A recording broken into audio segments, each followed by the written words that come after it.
Good evening. Welcome to the Goffstown Planning Board's regularly scheduled meeting. We'll begin with a pledge of allegiance.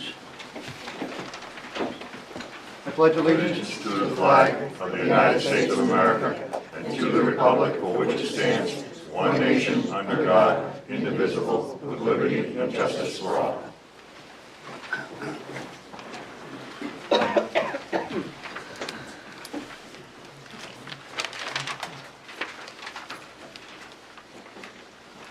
We'll do our roll call for the members present. Start with Dave.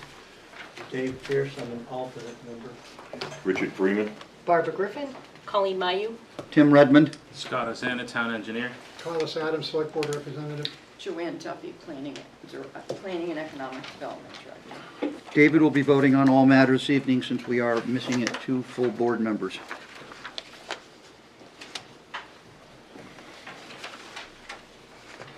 We have some correspondence and action items. They all relate to an application tonight which is going to propose a 46-lot open space subdivision. We have a copy of a letter from Mary and Edward Roy, which will be placed into the record and available for public viewing. We have a letter from Sandra Webb Peabody with the same standards. And we have a copy of a letter from Caroline Racine regarding concerns for the subdivision. They all will be entered into the record and available for viewing if anybody would like to see them.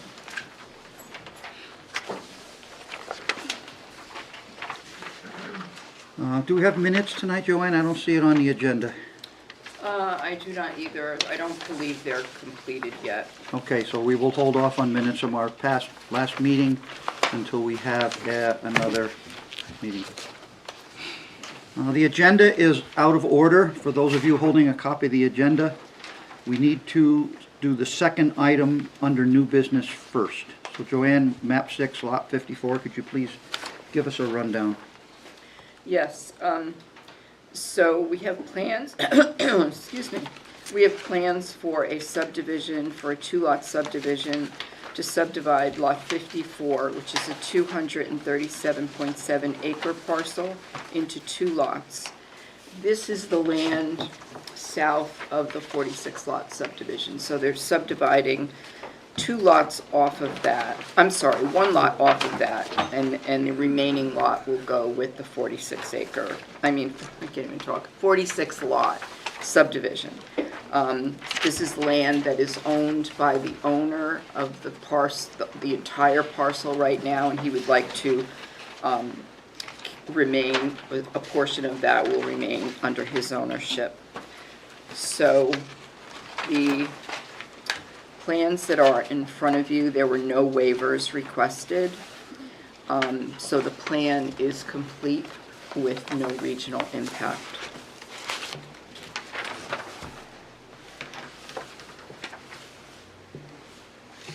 Question. Please.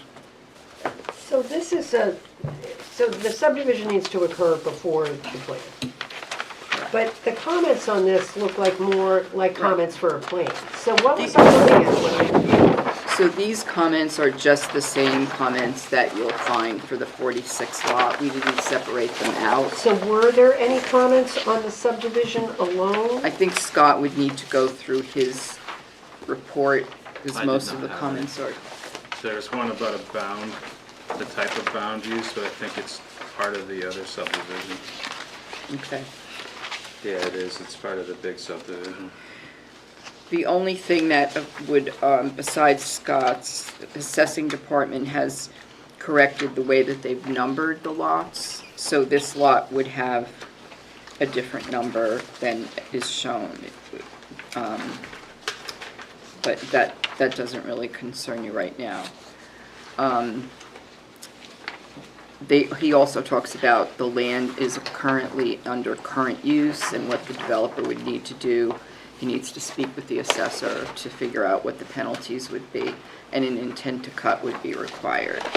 So, I'm looking at all this, it looks the same, it doesn't look like a subdivision. The bottom line is for the subdivision, based on, it's sort of hard to tell because the report is the same. So does it meet all the requirements of zoning as far as the the subdivision, proposed subdivision line? Correct. Okay. Well, without the re-subdivision, they kind of have to go hand in hand because there's not enough lot frontage. No, I understand that piece, The way they're but, doing it. but That's as to the the only- subdivision piece itself for our approval, which I'm assuming the applicant doesn't want to bother with unless they get the whole thing approved. Right. Is It's that contingent, correct? one's contingent on the Okay. other. So we're sort of doing a conditional approval of a lot line when we get to it, which is conditioned on what we do with the development plan. And if the development plan is approved, then the condition will be met for approval of the subdivision. Correct. The 46 lot subdivision cannot happen without the This, 2 lot right. subdivision. Okay. But they certainly don't want to subdivide if the 46 lot doesn't go through. Okay. So I wrote on here that we recommended it be continued to 2/13, but it technically is okay. I don't know how you want to handle this, if you want to do the approvals on the same night, or, because the other one definitely needs to be continued. I mean, and you're recommending being continued, and being that we don't have anything in front of us that has what if we were to approve it tonight, I mean, we need to hear the presentation, hear the public, but Right. if we are reviewing this, we don't have any recommended conditions of approval, we Right, don't so- know which of these comments are subject, so, That's why I was, that's why I put that continue just it, continue because it. just so that everything, I think it's better to do it at the same time. Right, okay. I mean, to really, I kind of assumed they were the same package, because really, if you did this one without the other one, They're separate applications though, aren't they? but it Yeah, they have to doesn't be have, different. it doesn't have frontage, so how can we approve it? Right, well, it would Well, have so to it be, has 50 the feet on condition one would- side and 50 on the other. one of the conditions would be that the 46 lot subdivision also be approved. You Okay, know, it's so contingent it's on all, that. it's contingent upon the other one. Right. Okay. Well, we'll get into the nuts and bolts of that later. Any other questions for staff? Please ask the applicant to come on up and give us a presentation. should we vote to, on regional impact? and Have we something this is accepted this? complete? No. No, I recommended that it be accepted with no regional impact, but I don't think there was a motion.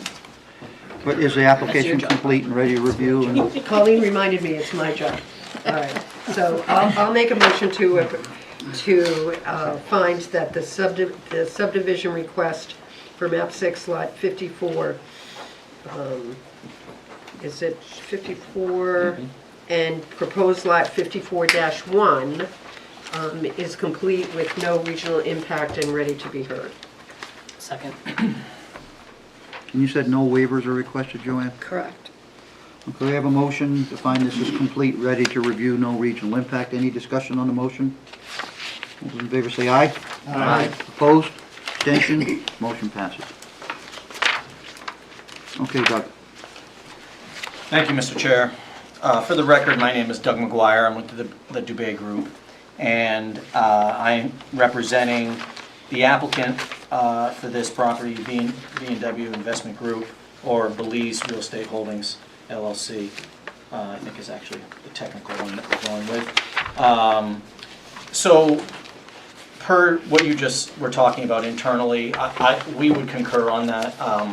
We're happy to discuss the 2-lot subdivision, but I mean, obviously, the main purpose of the 2-lot subdivision is to create the lot area for the 46-lot subdivision. And so I'm happy to just talk about the 2-lot, or I can kind of do a general of the whole project. One at a time, please. Just one at a time, okay. So, fairly straightforward.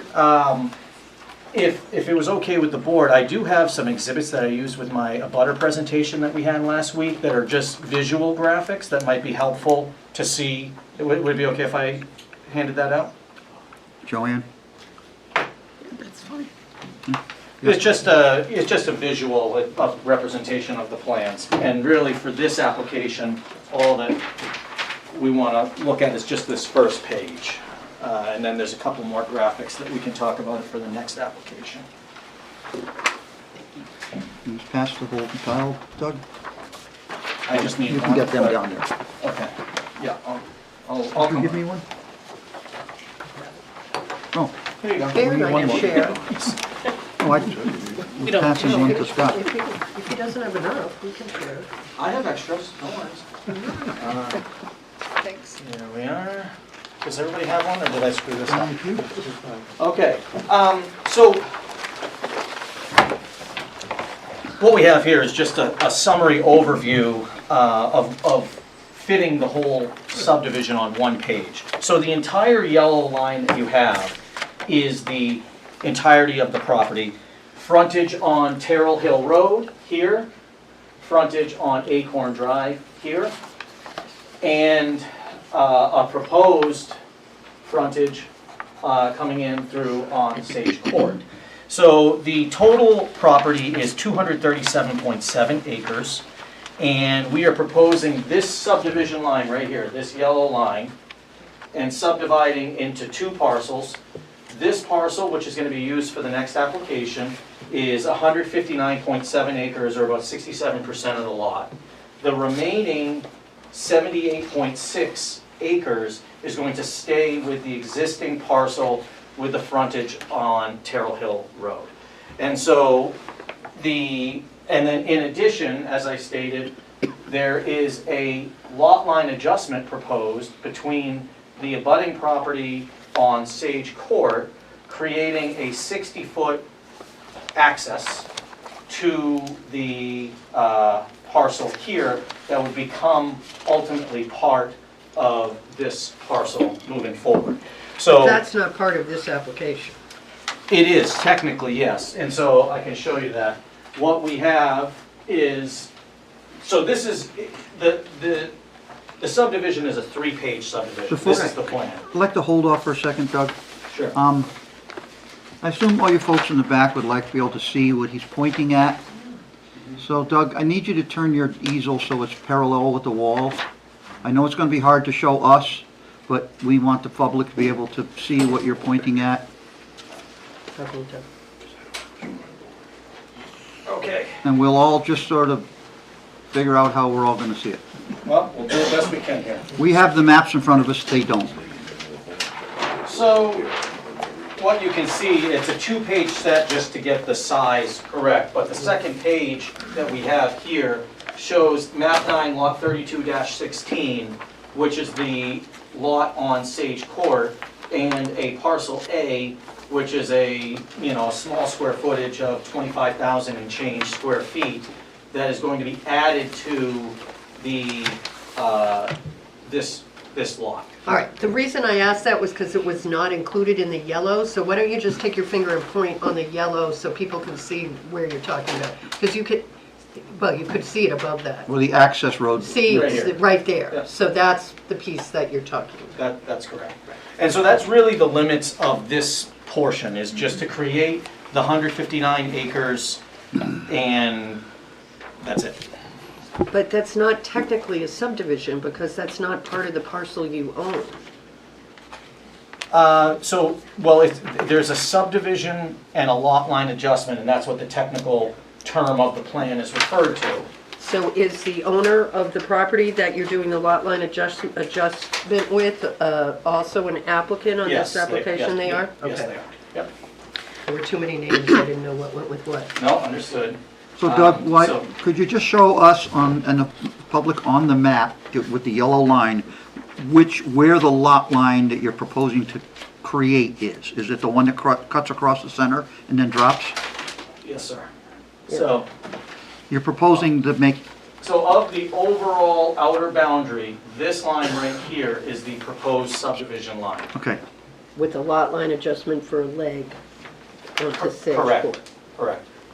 Okay, thank you for that. Mr. Chair, I have a couple of questions. Do you have any more presentation to make before we have questions and answers here? Not regarding the 2-lot subdivision, I think it's fairly straightforward. Thank you. Colleen? So, Joanne, I guess this is more for you or for our zoning administrator, would be, I know there's a note on here that this lot will be considered non-buildable until the road is approved, providing frontage. Can we do that? Can we create a lot that does not meet, and I know there's a note and a condition, and I guess if we do, then I think I would imagine there would be a condition or something to that effect Yes. when we're reviewing that, Yes, so. we definitely have to include So if we that. can make sure we've got language on that and that's Yeah. gonna pass muster. And the other is more of just an observation that the comments from zoning on this state that the conceptual plan does not show the 80+ acres. I think this was on the overall, but they're saying that if this is an open space subdivision, there will be no further subdivision of the lot, including the southern half of the lot not mentioned in the conceptual. But really, if we're subdividing the southern half of the lot separately now, that's not part of the open space subdivision. Correct. So can't that have that statement is not correct. Like, there is the potential for further subdivision of that southern lot. Correct. These comments were received back when we first received the plans for TRC, Okay, so that's, and it's been changed since then. okay, thank you. Colleen, just to add to that, I had that same concern when I saw the staff comments. Yep. And Joanne was able to clarify that for Yeah. us. But the purpose of the two-lot subdivision was essentially to address that initial concern. Yeah, So- okay. All right, thank you, that's all. Any other questions from I the board think the members? other reason to do the two-lot subdivision first was because otherwise you'd have to make that other lot part of the open space, correct? That's what, yes, that's what Okay. she's talking Oh, about, okay. because essentially there was a Yeah. comment from the zoning that basically said that, so we're like, well, we're not gonna have 70 acres be part of open space when we already have a significant open space, for this law, for this development. Any other questions from staff or planning board members? Do you have anything else you'd like to add before I open the public hearing, Doug? Not on this, Mr. Chair. Okay. So, at this time, I'm gonna open the public hearing. If anybody has any questions or comments, we won't answer questions. We're not gonna get into that. We kind of I let the meeting get astray at the last meeting because we generally do not have back and forth with the public, but I wanted to try to be as transparent as possible at the prior meeting. So, at this time, I would like to, if anybody would like to make a comment on this application, now's your time to do so.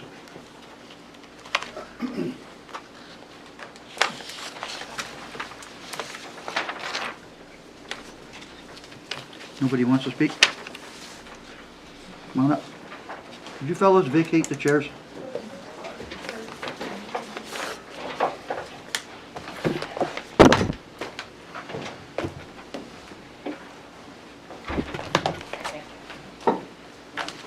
State your name for the record and your address. Yeah, my name is Mary Roy, 121 Juniper Drive.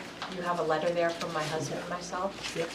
Our concern is the wetlands area that's at the end of Juniper Drive, which is a large pond area. Initially, when I saw this plan being presented, when it first came out in like July or August, it was mentioned that a lot of the water flow from this development was going to be headed in that downward area to a retaining pond that's pretty close to where the pond is here next to Juniper. And in the past, we've had problems with flooding with that pond. And it's actually come up to the water, to the roadway before. So I was concerned if they had made any changes, like to mitigate any kind of issues with that could come up in the future. Every spring, we have water that comes completely around the cul-de-sac area. We have running water that goes through there and passes in front of our homes, and that's pretty much running in the springtime.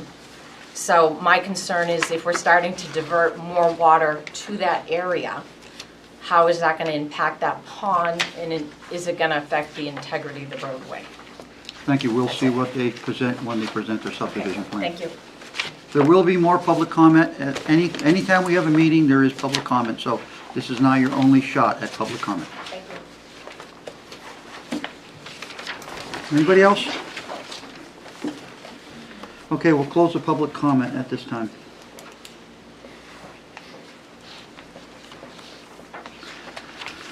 Board members, do we have questions for the applicant at this time? Staff, Mr. Chair, please. quick question on this parcel that touches Terrell Hill Road. What do you plan on doing with that? Or is that the one you can't do anything with? So the remaining 78 acres is gonna stay with the existing home that's on Terrell Hill. The what? It's remaining with the property owner. I mean, I don't know, he doesn't have any immediate plans to develop, but I think he's keeping his options open to potentially develop that as well. Because I see this picture and there's a lot of things missing from it, you know? The homes next Yeah. door, yeah. Well, unfortunately, we took the latest aerials that we have at this blowback view, and it doesn't have that. We're aware of those homes that are there, and we're not directly or indirectly affecting those properties. I can talk about that in the next application, you know, show you where drainage goes and that type of thing. Yeah, because the first time you were here, you said that drainage was gonna go right to where that big house is. I remember you, yeah, well, and I think at the time, I didn't have some of these overview graphics to kind of illustrate that. I think I'll be able to do a better job today for you. So what, Joanne, what is the recommendation this time? Are we looking for a consensus on this, or are we looking for a vote on this tonight? I think you should wait and vote on this, whether it be at the next meeting or whenever the 46 lot subdivision goes through, because, like I said, there are conditions that are needed to tie in with one another, so we can have that all squared away for you at the next meeting, for the next. But in order for to have a vote on a proposed subdivision that is 100, on the Lot A at 159.7 acres, the subdivision of the two lots has to be granted first before you can vote on a subdivision on a Right. lot that doesn't actually exist. So that's why I was recommending that they both be continued to February 13th. Okay. Do we have any more comment from board members on this application tonight? Is this gonna be ready for February 13th? There are an awful lot of comments on this from the last time. They've had my comments since Christmas. Yeah, they've actually been working on Scott's comments, but we didn't want to bring a new plan before you because Scott hadn't reviewed those new changes.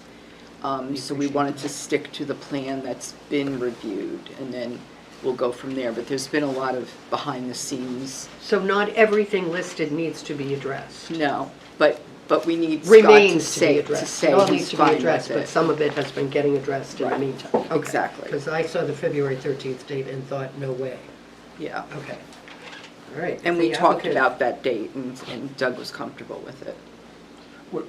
We're actually planning to submit revised plans tomorrow, so Scott will have those, like, you know, we're not gonna take a week to talk about it. He's gonna have those plans and can start his review effectively tomorrow on all, we have an updated plan that addressed all his comments. Yeah, I can talk about that later. That's our normal deadline for that meeting, which No, I understand. I asked them to meet that one I because I it's a get big it, plan and I set. just don't want to continue this and then have it continued again, because this has a fair amount of people following it, and I want to make sure if we set another date, everybody's actually ready for it.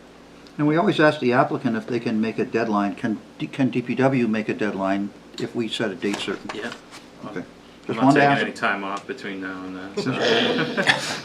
That wasn't the question. You have other work in the department besides this application, correct? Yeah. Okay, But this- so that's This is my making point. it to the normal deadline, so it can fit my normal schedule. Okay. It doesn't need to be like crammed in at the end. Good, thank you. So I guess, go ahead, Doug, or who wanted to speak? I was going to make a motion to continue. Okay, I'll have it written down, go ahead. I'll make a motion to continue the subdivision application for map 6 lot 54, proposed 54-1 until February 13th. Second. Motion's been made and continue this to a date certain of February 13th.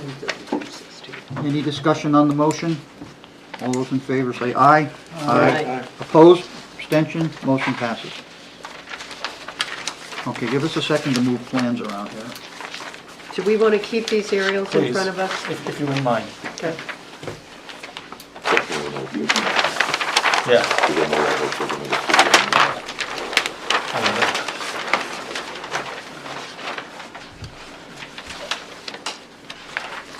So you notice what the state has. I'm okay with this one. Thank you. I try to keep them available. Yeah, I appreciate it.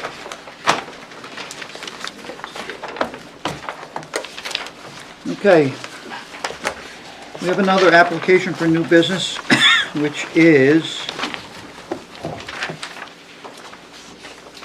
map 6, lot 54, map 9, lot 32-16. Is that correct, Joanne?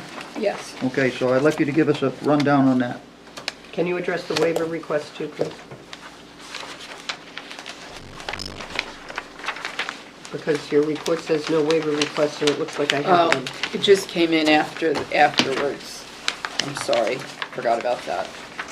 The waiver request, Well, we can do it when after you tell us what the application's about. okay, so I this wanna is the make sure the motion 46, this is the 46 lot subdivision, which will start on Acorn Drive and travel over towards Sage Court.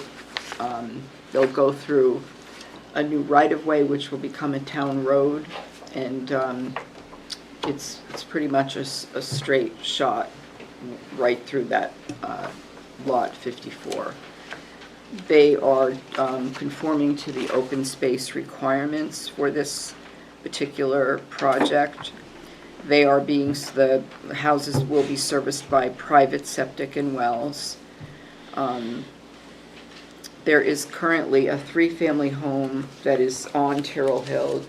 It's an old farmhouse that remains at the bottom of this site, which will go with the lot 54 once the subdivision occurs.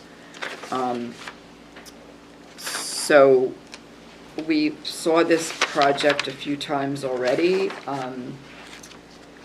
There were several comments that, as you just mentioned before, from Scott, but as I stated, they are addressing them, and it sounds like they've already addressed them if they're submitting plans for tomorrow. And that's really it. The same comments were there for the 2 lot as for the 46 lot. Most of the departments had not much to say other than assessing, and the fire department was asking about how they were going to provide fire protection for as far as the water goes. So Doug still needs to speak with the new captain. Mr. Chair, can I just ask a clarifying? Joanne, you said we've seen this a few times already. When you say we, you mean the TRC is, the planning board saw this as conceptual, which the public was aware of, but Well, that we was- I guess we as staff The saw this TR, a few yeah, times. I just wanted, We saw they've this been in- working on technical review comments Yes, with staff. TRC, Yeah, and then they okay. came back for a conceptual here before the planning board. And I think they met one other time, just introducing it for the yield plan. So we have seen them Okay. here and there. Thank you. So Joanne, regarding, you mentioned plan comments. The plan comments from the prior application, are they duplicated from this one? Are they identical? They're exactly the same. That's why they look like there was so many Yes. on the first Yeah. application? I didn't realize that. We will need to see homeowner documents, bylaws, and declaration at some point. And we'll need to see it later as we go along, we'll need to see a deed for the purchase of the extension of Acorn near Sage Court. And there is a wetland impact of 6,306 square feet for the road crossing, which is shown on a separate sheet, which is labeled W1. All right, before we have any substantive discussion, Barbara, could you give me the standard motion? Joanne, is this application complete? Yes, it is. Does it have any regional impact? No, it does not. And is there only one waiver requested in regards to a drainage design issue? Yes. I'll make a motion to accept the application for subdivision for map 6, lot 54, with the corresponding proposal for subdivision creating map 6, lot 54-1, finding that the application is complete, there's no regional impact, and this is accepted with the request for waiver of Appendix C, Section 5, for acceptance purposes only. This does not constitute a vote on the waiver request. I'll second that. Motion's been made to find the application complete, ready to review, no regional impact, and waiver for acceptance purposes only. Any discussion on the motion? Seeing none, all those in favor say aye. Aye. Opposed? Abstentions? Motion passes. Board members and questions for staff.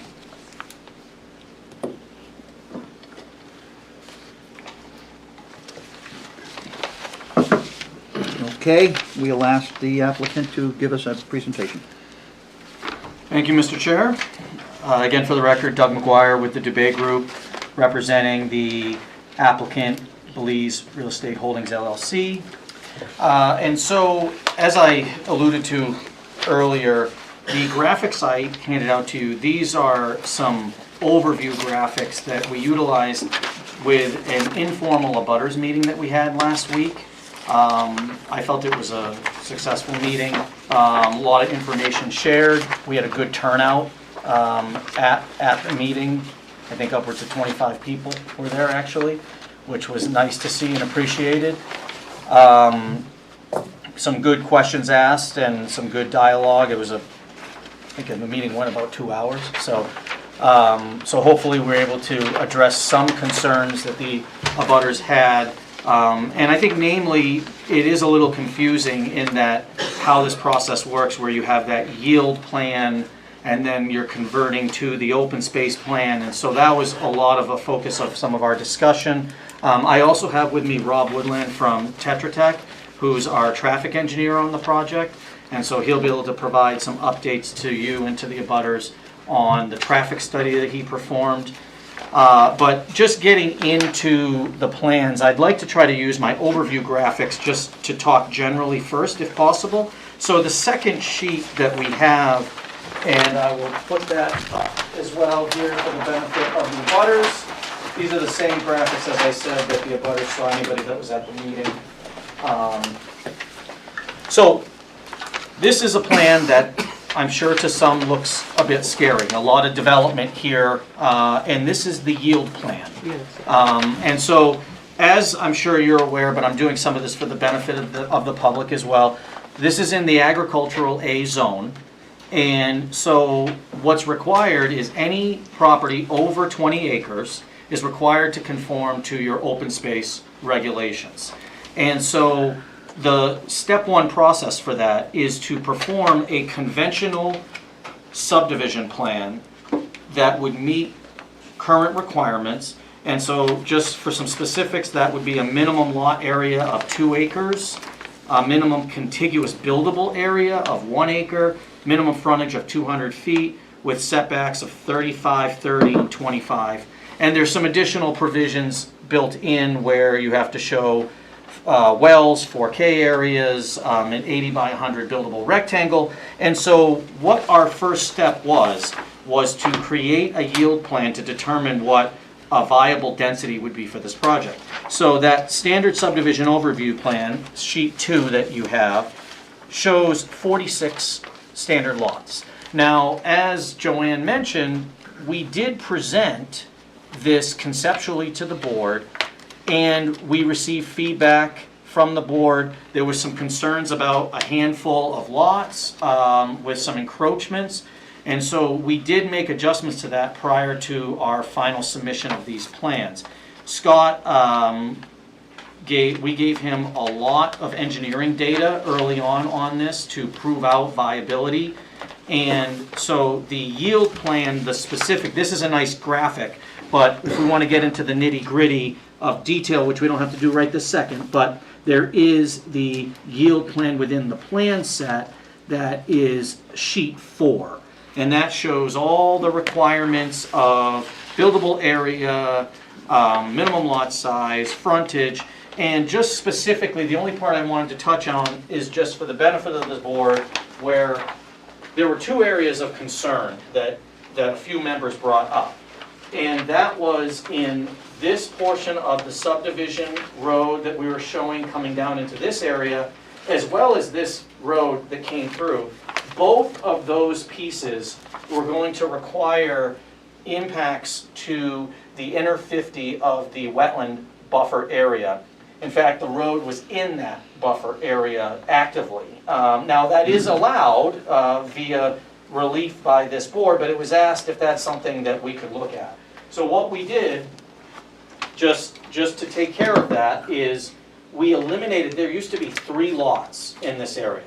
We eliminated it down, we eliminated 1 lot from this area, which allowed us to pull over the entire subdivision roadway completely out of the inner and outer 50-foot buffers. And we also adjusted the lots coming in on this cul-de-sac, where we actually eliminated a lot that used to be here and we rounded them around to basically split the road at the bottom into the two lots as opposed to having one solid lot there. And that allowed us to pull that entire roadway out of the wetland buffer, inner and outer. So that one lot that we lost, as I said, I didn't think that we pushed the envelope excessively on the original yield plan. There were opportunity for additional lots. Where we obtained an additional lot is down here in this lower corner. This was a massive lot that was well oversized. I think it was like a 10-acre lot down at the bottom. And so we obtained an additional lot off of that cul-de-sac to bring our number back to 46. So, you know, as I said, we started very strongly on this with Scott in providing him a lot of detail, and we felt we had a good best foot forward. There was some concern brought up conceptually, non-binding, but we took it to heart, and we did make adjustments to the yield plan to hopefully address those concerns. So we can get into more detail on that. I just want to kind of give a general overview if I can. So assuming the 46, we move forward to the next sheet, which is sheet 3, our open space subdivision overview plan. And, let me change that here for the public as well. So what I wanted to show here is some of the numbers that really, because when you get into the black and whites of the plan, it's hard to have the overviews that can really speak the way this can. So what you see here is you see the bold yellow perimeter. That's the 159 acres that we subdivided as part of the 2-lot subdivision. It's the upper half. And what we're proposing is to do our open space development within this lightly less thick yellow line, okay? So all of the lots of the property are going to happen within this. That's the intent of the open space development, where you cluster your homes in smaller lot size and you preserve open space that can be permanently protected. So to talk specifics on the numbers, what we have is, so we have the original lot that has been subdivided. Now we have the 159.7 acres. Lot A is broken into the development area. So all the lots, the 46 lots, including the right-of-way and all of the lot area, is 42.3 acres. The remaining acreage, which is 116.8 acres of the 159.7, is proposed as open space. So what we've been able to do here, and this is a benefit of able to work with the land, work with the configuration. We have an efficient layout of a single roadway system. And the benefit to that is that we can truly have a much higher open space than is what is typically required by your regulations. Now, your regulations allow for, in an open space development, a significant reduction in lot size and frontage and setbacks. And that's the intent, because smaller lots preserve more external area. So the minimum lot size that you would have to have is a ½ acre, down from 2 acres, so significantly different. And you can also go down to as tight as 50 feet of frontage, down from 200. And your setbacks for all of the houses are down from 35 front to 15, side from 30 to 15, and rear from 25 to 15. So a significant reduction in those areas. Now, also, you have provisions in your regulations that require a certain amount of open space. So the open space that is required, the way the calculation is done, is you take the total parcel in question, which is the 159.7 acres. You subtract out your wetland areas, your inner wetland 50 buffer area, steep slopes greater than 25%, and your proposed right-of-way that you are proposing as part of the subdivision, and you get what is determined to be a buildable acreage. Now, of that buildable acreage, 50% of it has to be your open space number. So as part of this project, we're required to preserve 58.6 acres as part of doing this development. That is per your regulations. Now, as I stated, we're doing much better than that. In fact, we're doing basically double. It's like 1.99 times. I would have liked to have said double, but I guess I gotta be honest, it's 1.99. And so we're doing 116.83 acres, which is 73% of our lot. So, you know, I think that whether people like the open space developments or not, the way the regulations are written currently, we are required to do anything within the agricultural zone as open space development. And I think that we're doing a very strong job based on these regulations. We're meeting all the buffer setbacks as required or exceeding them. And as I said, we have a significant amount of open space as part of this project. Now, and I use this graphic mainly for the benefit of our abutters, but I think it's important information for the board members to see as well. Sheet 4, the last sheet of this little mini pack, that shows a little bit more of the detailing, still blown back to the scale. Yeah, thank you, Mr. Chair. Still showing the blowback detail of where we're at with this development, but effectively helping them with an order of magnitude scale-wise of where we're at. So what you can see is what we did, and we do this for pretty much every development, it's not technically required, but what we do is we do what we call prototypical lot development. So what we want to show is, for the benefit of abutters, for the benefit of board members, and for the benefit of our review engineer, Scott, that these are all viable residential development lots. And so we have on every single lot a colonial style house, 2-car garage, 2,500 square foot, give or take, type home, very comparable to the neighborhood area, just to show that that would work. Now, these lots, as I said, they can go down to a ½ acre and 50 feet of frontage. None of our lots we're proposing have that minimum frontage. The smallest frontage we're proposing is 100 feet.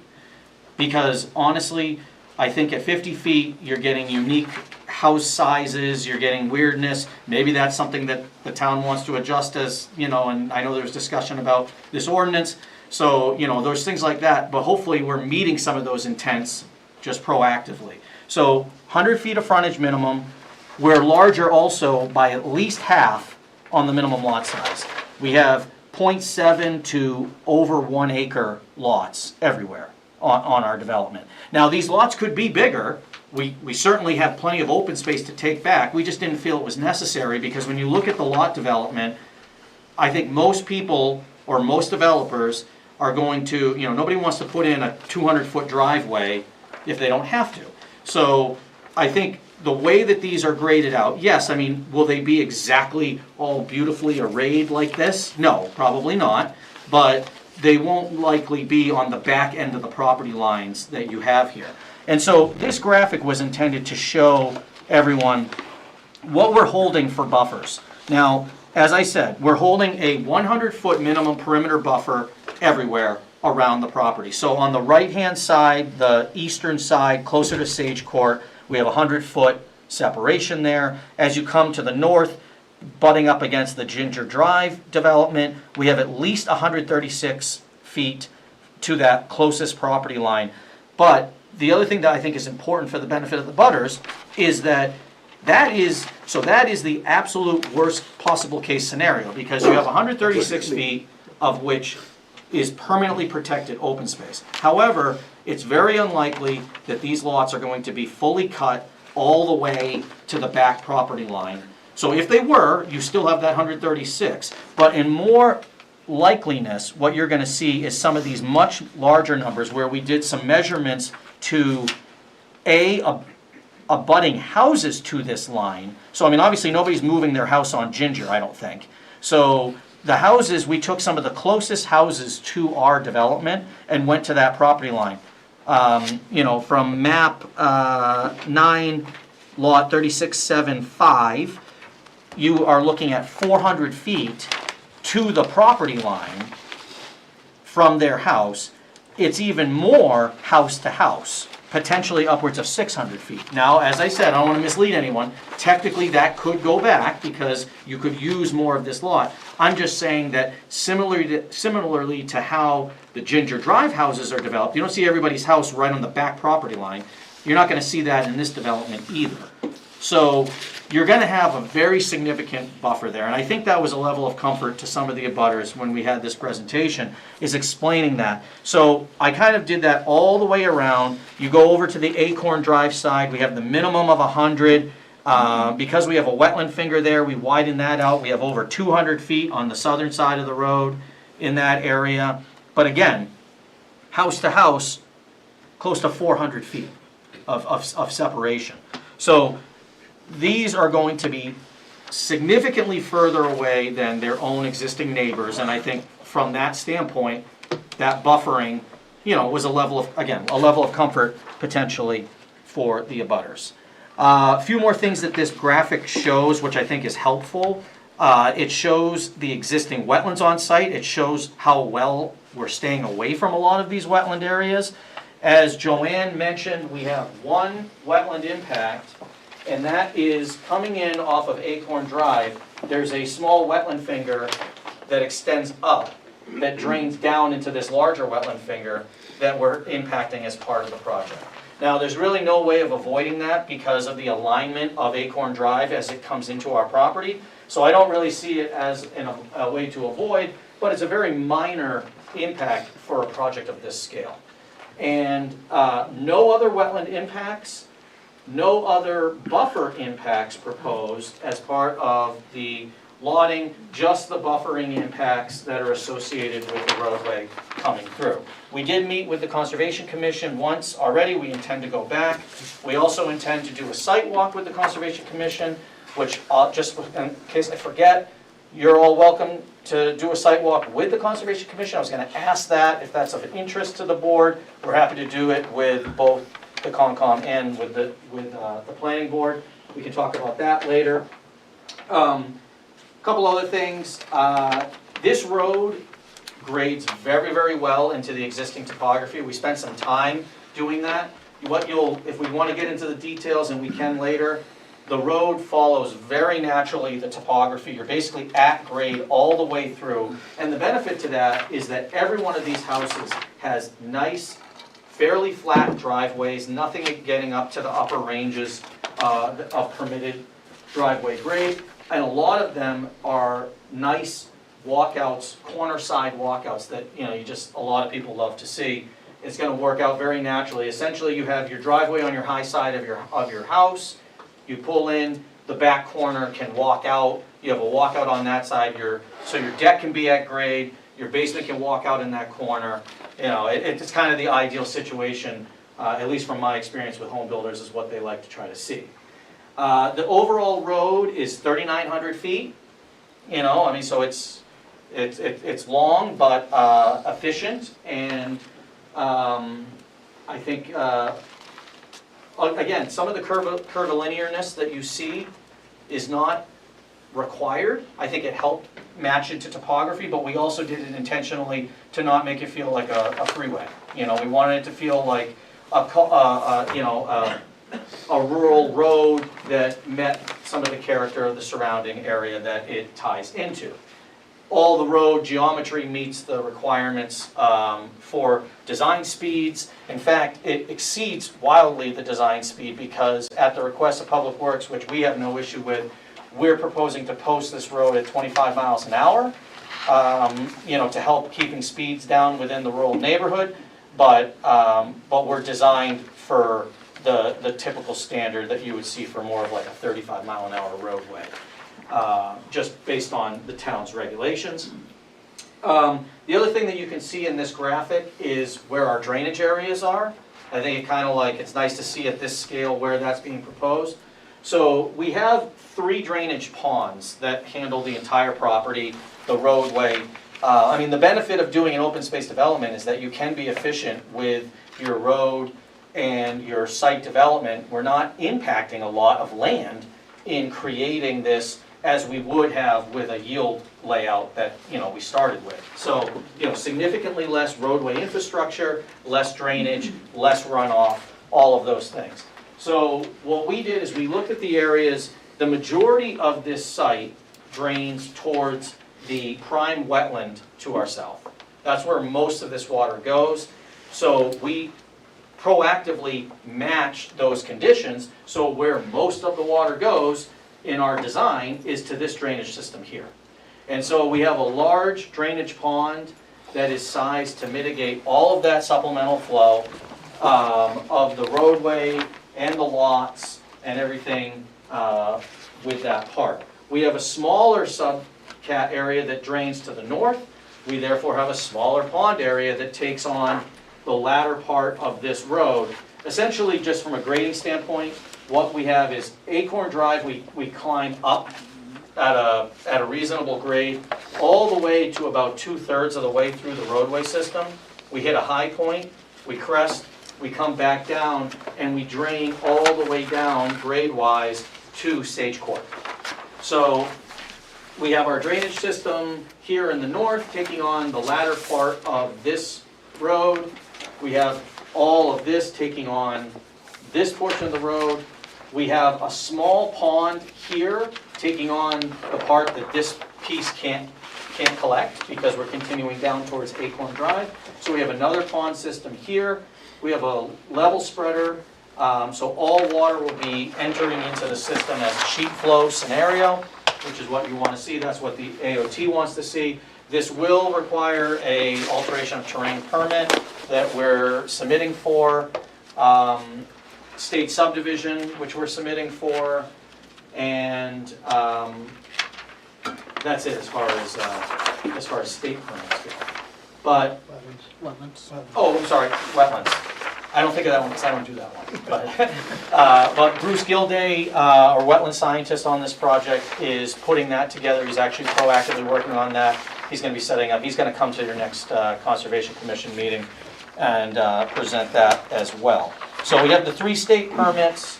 That's my, I guess, overview of this, and hopefully some of the graphics were helpful just to see the overview picture of this area. I'm happy to go through some of the detailing associated in the plans.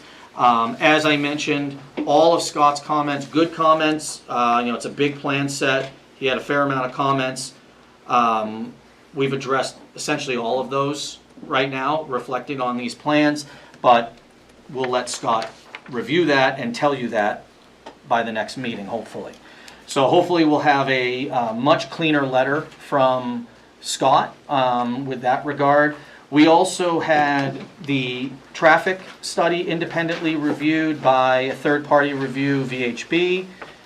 We got some comments back on that as well. Rob has been proactively taking care of those. And so we're hoping that we have a lot of that comment work taken care of. But again, we recognize that we have some more meetings, the site walk, Conservation Commission, to handle over the next month or two. But I guess with that, I'll turn it back to the board and get some direction. I don't want to go through 60 pages of info that the board may or may not need to see. I'd like to focus on what questions or concerns you have specifically. And then I guess we could go through the plan and then touch on traffic, because Rob has his own presentation as far as traffic goes.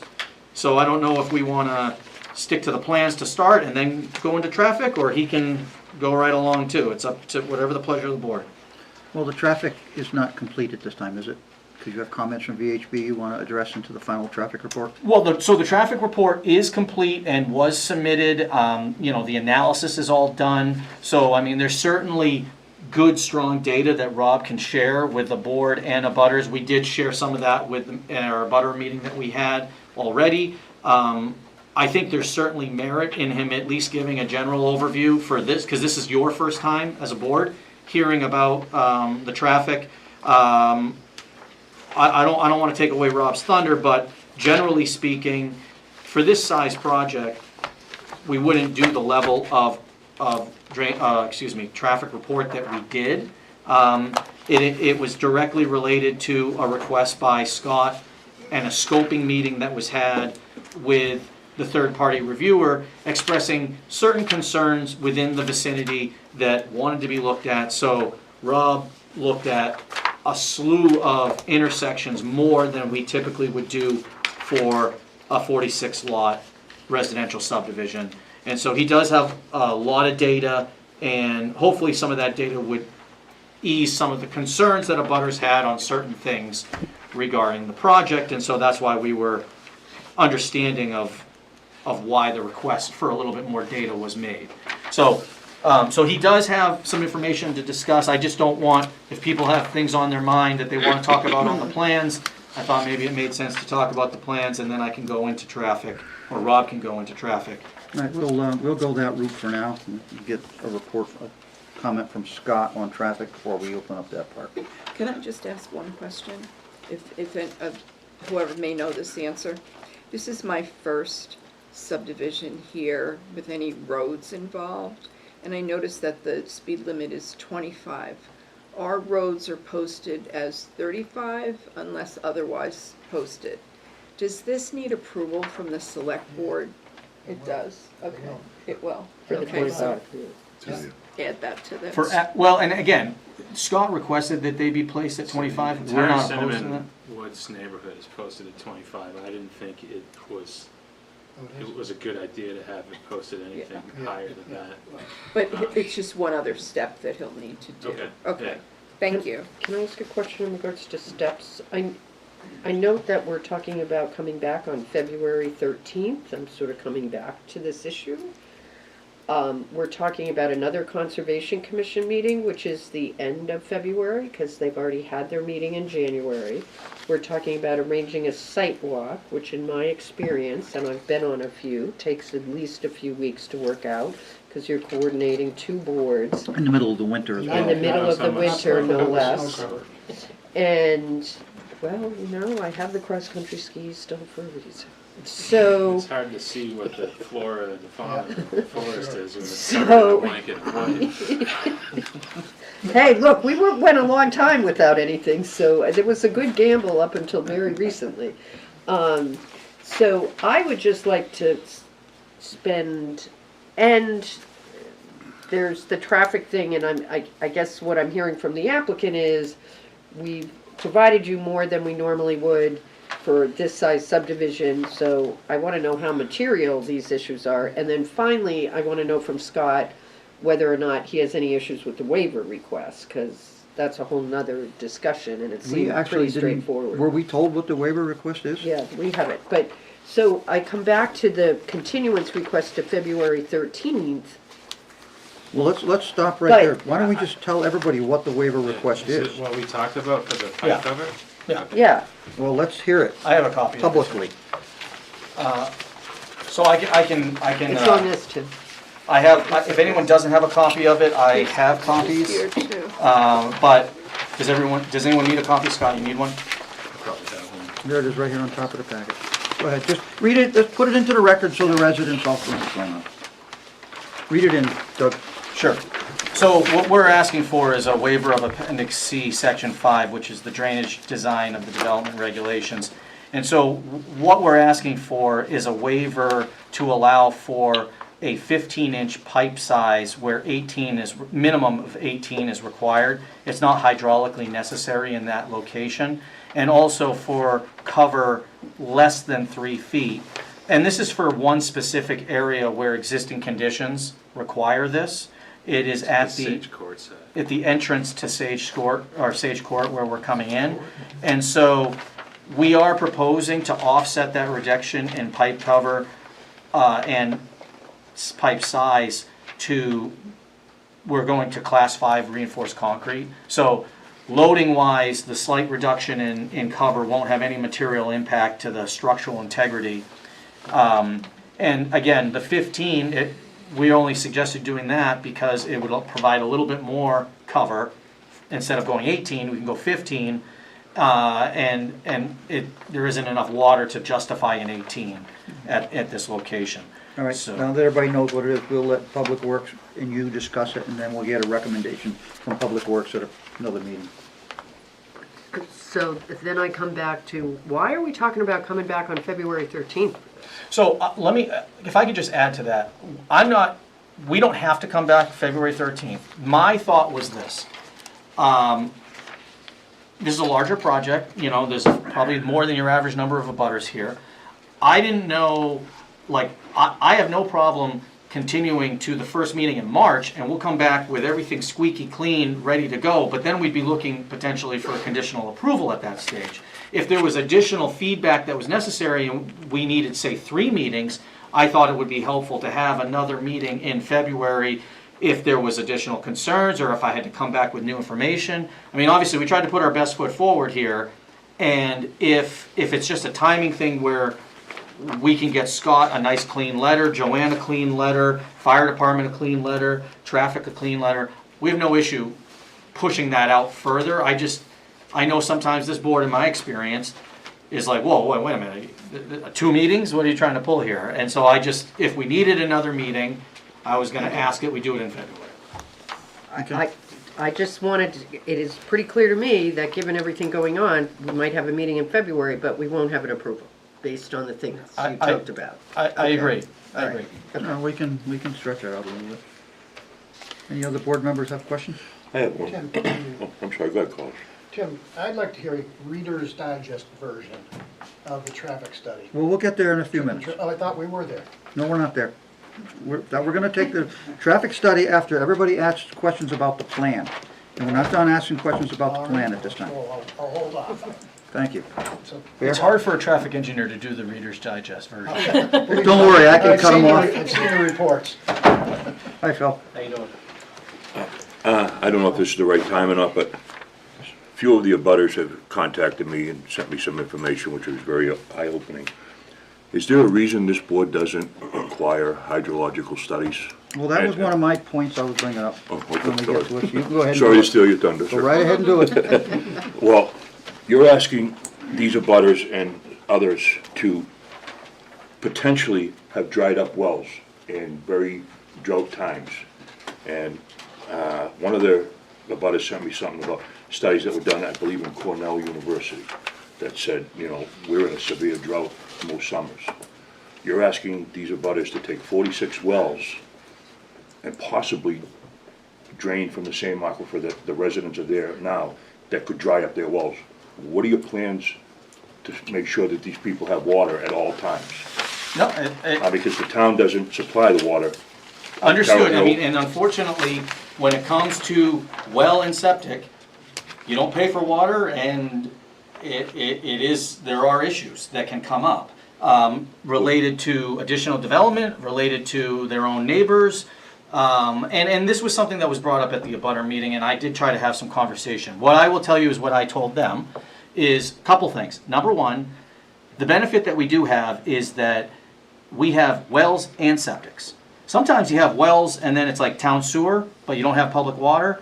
That's a real tough one, because you're drawing and you're taking it and it's not going anywhere. Now, we have septic systems on every single one of these lots, and it sounds a little gross, but essentially, 100% of the water that comes out of the ground is going back into the ground on the same property, in the exact same locations. So there is recharge very naturally of the aquifer, the exact area that they're discharging from. So you're taking water out, you have your showers, you do whatever, you drink it even, but then it goes back into the ground through the septic system. So we have a significant amount of water that is coming out, I agree, multiple wells, but it's also going back in. Now, I've also done my own research on wells, and one of the things that comes up, it probably was in that report that you got, is wells have a cone of influence. And a cone of influence essentially is that as you go down, and the deeper you go down, the more the cone comes out, and that is an area that would potentially have a drawdown effect that could potentially impact other wells. Now, the benefit of this type of development, it's not a benefit for the developer, because we're clustering the homes in a tighter area, but those wells that we're proposing are going to have a much more likely impact on each other than they are on the abutting properties. So, you know, there's a reason there's no requirements at the state level for these extra studies or anything like that, because unfortunately these studies aren't going to conclude really anything, unfortunately. I mean, there can be talk about what do we have for aquifer area, you know, how close are certain things, but when you're talking about 160 acres, 160 acres can easily, on paper, support this amount of wells. Now, I am not saying that there isn't some possibility. Wells are very oddly unique. Anybody that's experienced with wells, I've had projects, multiple projects I've personally worked on, where we've drilled a well, and then we were doing a two well system, and you put them 20 feet apart. The first well was spectacular. It had 20 gallons a minute. The next one had 1 gallon a minute, and they were right next to each other, within 20 feet. So this cone of influence, I wasn't seeing it, because I was we were hoping that we were going to get a significant amount of water, being that we had such a high yielding well. So, you know, there are uncertainties with the well system. It's just, unfortunately, it's a difficulty that, you know, I mean, I'm sure when phase 1 Cinnamon Woods was happening, and then phase 2 Cinnamon Woods came in, the same exact concerns were brought up, the same issues, and, you know, it's not something that you can just prevent from a development standpoint. But I do think that the fact that we are 400 to 600 feet away from these homes is a huge benefit. If we were to do the yield plan, I would argue that that would have a potential higher impact, because you would be that much closer to abutting wells. So, you know, and I even heard from some of the abutters, like, you know, somebody was like, oh, well, my well is going dry. Well, you know, the neighbor next door, theirs was going dry. They went deeper and fracked, and, well, and okay, now the next person had a problem. Well, you're in the cone of influence. You're right next to these houses. Right. So it's a difficult one, but I want to lay that out there, because it's a comment that comes up on every project. We're not trying to... We're mixing terms right here now, because I did my own research. First of all, when anyone uses the word aquifer, most of the wells are ledge wells. They're drilled into the hard rock. Hard rock is not an aquifer. An aquifer is a deposit of sand and gravel where water collects and is available for drilling with dug wells and other types of point wells which extract water from the sand and gravel. The cone of influence is directly related to sand and gravel type wells. It is not related to drilled wells which are down into the ledge looking for veins of water in the ledge. So I think our terminology is getting a little bit mixed up here, because that I know for a fact. So what I'm concerned with on this business is that when you take all these wells, now I've also found out that the state of New Hampshire has changed their rules regarding the well radius remaining on the sites. They can drift off onto other sites now. So the circle is not for collection of water. The circle is for protection against septic systems. That's correct. Infiltrating into that. Water from septic systems in a project like this do not recharge down into the ledge as readily as you might be suggesting. If it was sand and gravel, that's a different subject. But this is not going to be sand and gravel up here. So I'm concerned that there's only so much water underneath the ground that's available for wells to draw on. So I would like to see a hydrology study completed by this project, this developer, to prove that there is enough water in the ground to support 46 lots that are in this proximity to each other, staggered along each other like that, where the well radiuses are going to overlap. There's going to be the chance that two people get into the same vein of water. Sure. So it's all risky. But the risk is part of the proof, as far as I'm concerned. Now, if you can fall back to the state somehow, and the state is going to hold your hand, that's beyond our ability to regulate. But I still have a concern that Richard has brought up about the ability for a subdivision of this number of houses in this close proximity to here to be able to provide enough well water for everyone's well to people do what they do with their wells. They put their irrigation on it. They do everything with it. So we have to be, assured that there's enough water here. A conventional subdivision has a much broader area to draw from. The whole 150, whatever the original number was, 150 some acres. All those 46 lots had all the other 90 acres or 116 acres to draw from. It's a very defined area for these wells to be in, and I'm just a little concerned about the water myself. Well, so Mr. Chair, what I would ask you on that is, I mean, it sounds like what your concern is that there may not be potentially enough water with the wells in the proximity that we're proposing within our development.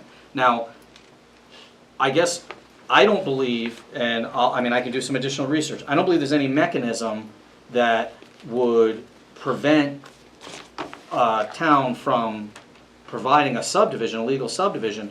What could be prevented is if a well cannot achieve the yield, you don't get a building permit. So, I mean, effectively, the risk is the applicants. Well, I mean, they could drill a 2,000-foot well, they could get no water, they don't get to put a house. You know as well as I do that every new lot that's built, they go in there, they clear the trees, they do a foundation, they get the thing half ready, and then they go drill the well after the fact. And you're certainly not going to be in there telling people they have to tear their foundation out, that the lot is not a buildable lot anymore. That's reverse. I don't know how you would prove that there's enough water there to support this subdivision, but it is a concern that needs to be raised. Well, I did talk to a hydrologist, because, call me crazy, I thought this might come up. There is no way to prove that, short of drilling 46 wells and saying, hey, we did it. So there's no way to prove it. I did ask him what can be done. And there are studies that he can review that review the aquifer data that's in the area, that can review some of the surrounding well information. I mean, some of the surrounding wells are not very deep. The Water Well Board can provide you with any well that's been drilled in modern history is documented for every one of these lots on the perimeter. Right. And the Water Well Board can tell you what depth that well is and how much the yield is on every well that surrounds this entire parcel. So if you could provide some of that data, that might be additional help to try to answer the questions. But short of drilling a well on 46 lots to tell me that they have more than 5 gallons a minute. Well, and I just wanted to manage that expectation. I mean, I don't have a problem talking with the hydrologist, as I already started the conversation, and we can get some data and get some additional information to share. I just, I think... Every well is different. Well, some are 900 feet and 2 gallons a minute, some are 160 feet and are 20 gallons a minute. It's just the luck of the draw where you drill in the ledge and where the water is in the ledge when you sink a well into the rock. Right. Another question I have for you, apart from the water, which I'd be happy to put aside for now. The connection of the proposed road to Sage Court, the double yellow line you showed on the print way back, is that an existing right-of-way to the project? It is not. So, is the cart before the horse here, before we haven't granted a subdivision on that lot? Or how are we handling that? That must be a separate application, right? No, that was part of the Lot line subdivision when I asked about and if you look at the application, the owner of that lot is also part of the application for essentially what is a lot line. I don't So know the what they're lot gonna line do with adjustment is not just this line, as the gentleman stated. Nope, it's also Sage Court. It's also 76 these lines Sage over Court. here, which he did not point to as part of Yeah, the no, he did. He presentation. said, this right here is part of it. I thought I asked very explicitly, was the line within the parcel, the line that was the lot line adjustment, which he pointed to, so I guess I misunderstood. Well, and if you said lot line adjustment, then I misspoke. I thought you meant, is that the subdivision line between the two lots, so that they understand like what the big piece is. The lot line adjustment is creating a 60-foot wide swath of land that at the two-lot subdivision level is going to be just a swath of land that provides connectivity. Do we have It's going to become a right-of-way per this plan. Do we have it in an application that states lot line adjustment somewhere? Yes, the previous one is subdivision and lot line adjustment. Thank you. I'll stand down on that one. All right, I guess I missed that. Any other board members like to ask questions at this time? Yeah, I've got a few. Are we gonna do the traffic first, or what are we We're gonna still do? on these the are lot still on the questions. plan. Well, okay. We're not to the All right, traffic. we're just still on the plan. Okay. Horses.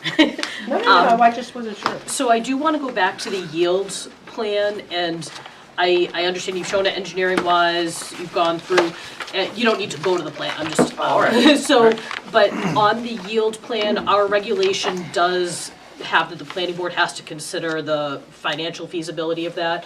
I know you mentioned something during the conceptual discussion, we haven't heard that tonight, so I do think either for the record, or if you want to provide something in writing, a statement for us that, just saying that that yield plan is financially feasible to construct, because it is under our ordinance part of the considerations we need to make. Sure, I guess what I can say, and if this isn't enough, then I can provide more, but the reality is, and I did talk about this, because, I mean, obviously there was some contemplation of eliminating the open space, so we were looking at the viability of the yield naturally.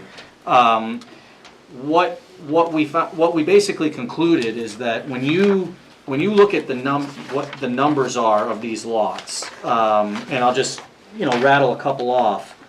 Every one of the lots on this yield plan is at least, of course, 2 acres as required, but many are larger than that, 3.5, 6, 5, 7.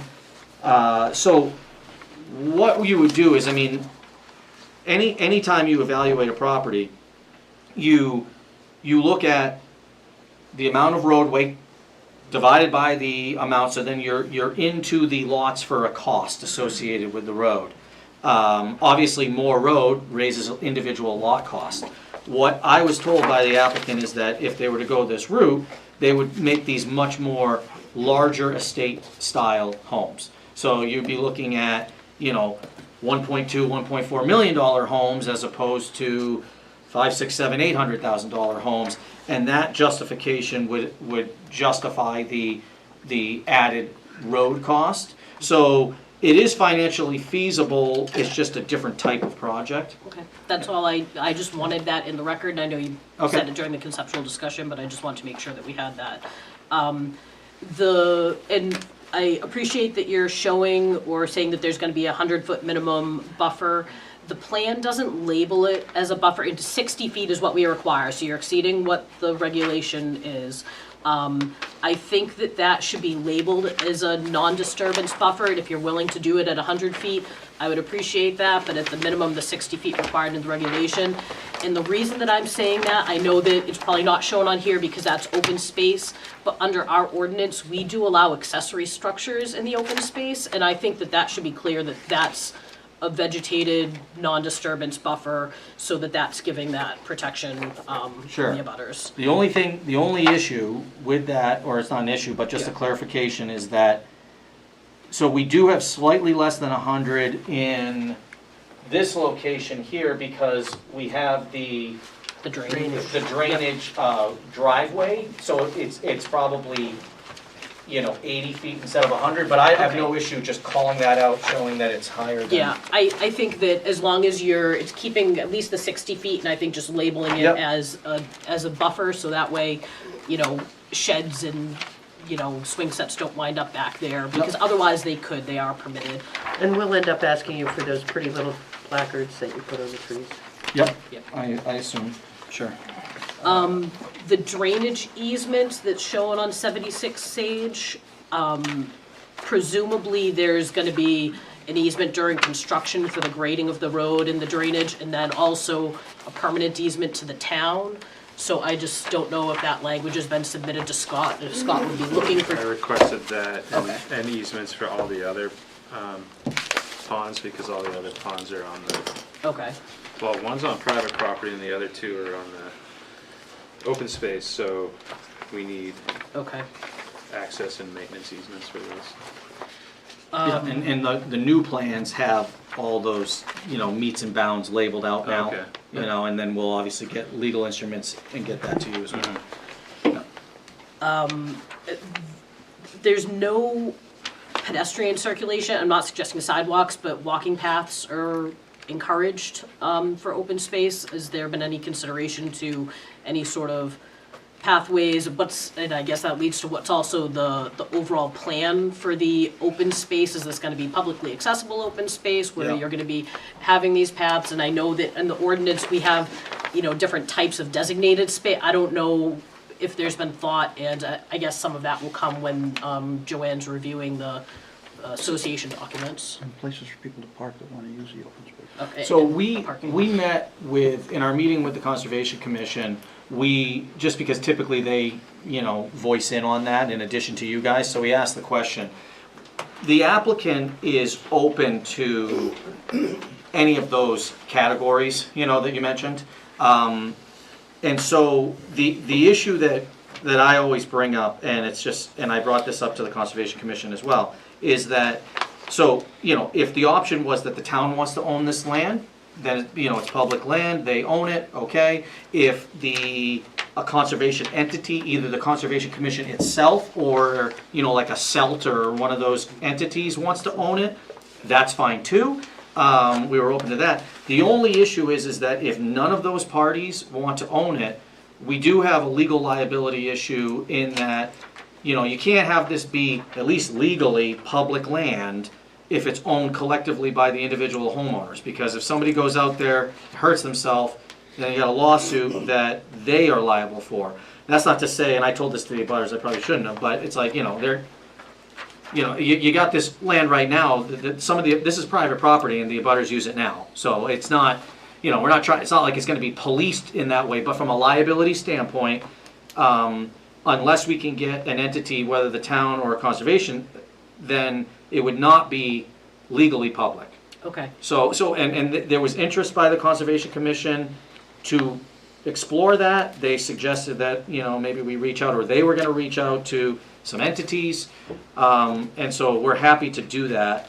And if it's not public, there would be a homeowners association that would have the responsibility of maintenance, which would be very minor because the town's handling the drainage maintenance. It would be like, whatever it's got no tax value because it's all undevelopable.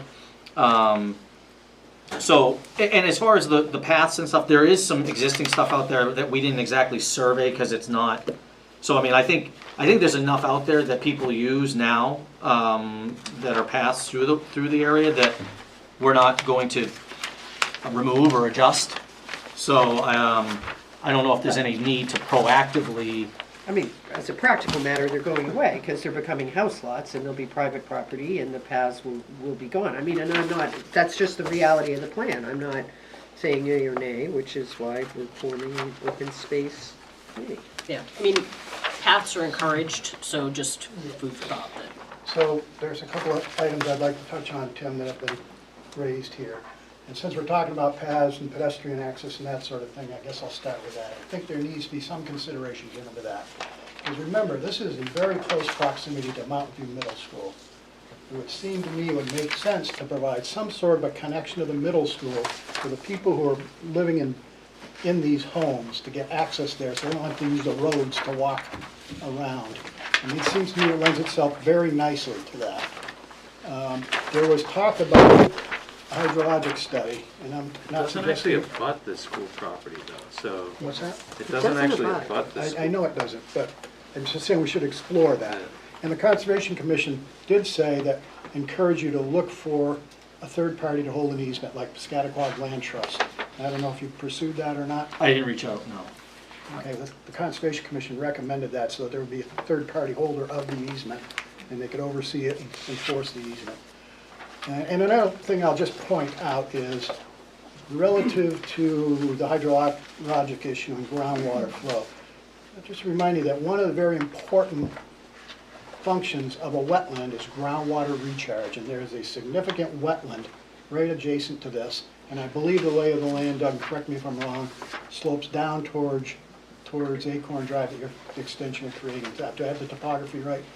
So, Yeah, There's like a peak in the road. the watershed of this area is pretty significant. It's He basically doesn't answer. from here and how's it over, moving? comes down this all comes down, Yeah, right. this coming in, Yeah. and that was intentional. Yeah. You know, so I mean, like, where, a lot of our water, where we're impacting certain areas, we didn't take it and then ship it to a different wetland. That's not my point. Okay. My point was that wetland there provides groundwater recharge. Yeah. And there's nothing that's encroaching upon that that would help to diminish that function of the wetland to provide that groundwater recharge. That's worth noting. And perhaps maybe there could be some additional protections to that wetland system so that it can continue to serve that important function of recharging the groundwater. That's my point, Doug. No, I think it's a good point, and I think, I know when Fish and Game gets their review into this, they have a lot of protections that they add on top of, I mean, but this wetland would be preserved, and I get that. and the drainage system that discharges, that would have to be maintained as well, right? So, Well, the wetland's already preserved, but yeah. well, the wetlands are, I guess, but I'm just saying the recharge that we're providing to that wetland via the treatment system is still I'm happening. trying to allay the fears of some of the abutters that this is gonna cause the groundwater to go dry, to dry. Oh, out. right. And that, like, again, not to repeat myself, but that's an important function of that wetland. It's gonna help to recharge the groundwater. So that is kind of a little bit of a safety factor in the discussion of drawing down the groundwater levels. What was that conservation entity again? I didn't catch it. Piscataqua Piscataqua River, Piscataqua Land Land Trust. oh, Land Trust, okay. PLC. Land Trust, yeah, I will follow up with that. And I think this is a large enough parcel with enough variety that they would be interested to it. And I know there's some other lands around here that have already been conserved, so they like to look for, as you know, Abutting, connections, yeah. build a daisy chain. But it's worth looking them up. I will, yep. Good. Yep, thank you. Anybody else? Just one other item. So I know you're gonna be going to the Conservation Commission. I didn't see anything written in our packet that addressed the encroachment in the wetland buffer. Should there be something that addresses the criteria of the ordinance? Because we need to approve that. So, I think something that addresses that wetlands, conservation and actually requests that buffer encroachment for where you have the crossing where the wetland is. Presumably there's buffer encroachment. There is, I want to make sure I'm not misunderstanding you. My understanding of the regs is that the CUP is only required for buffer impacts not associated with the roadway. Well, it says it's a permitted use, but it also says relief may be granted by the planning board, so it's not a conditional use The permit. outer- for the but outer there's- 50 feet. For the outer 50, but there's still Okay. relief, so it's not a conditional use permit, but it is a request of the planning board to allow the encroachment into the buffer. So you want, just like quantify, or? So if you look It's at, a form, I think it's a formal request Yeah. to So- grant relief from the outer 50 feet of the 100-foot setback. We have a review section a special 13.3.4 of the ordinance, or the regulation, and Okay. that's. There's a special application for that.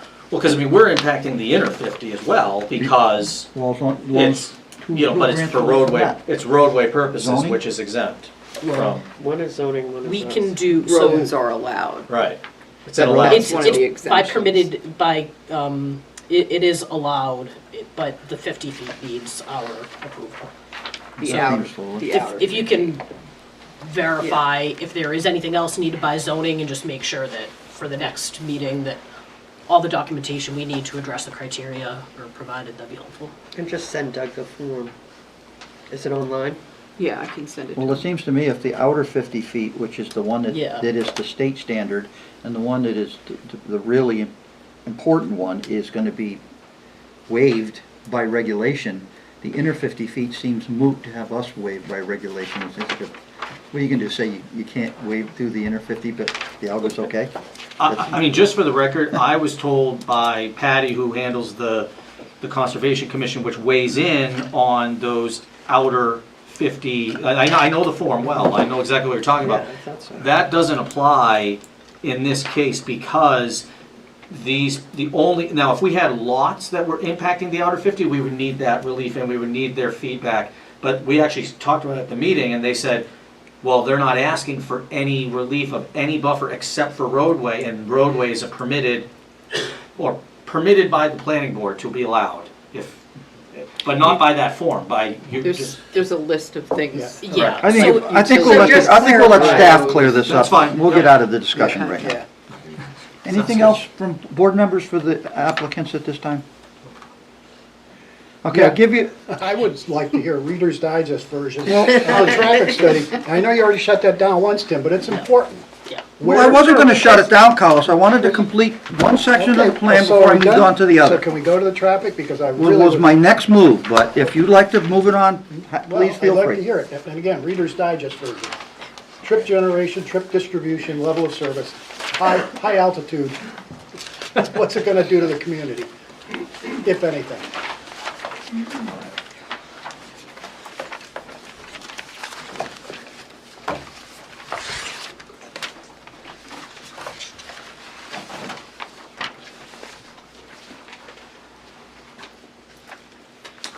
Well, good evening. For the record, my name is Rob Woodland. I'm a senior manager with Tetra Tech.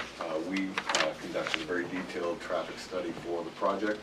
I'm going to try and give you the Reader's Digest version of this. There was a ton of work that went into this, a ton.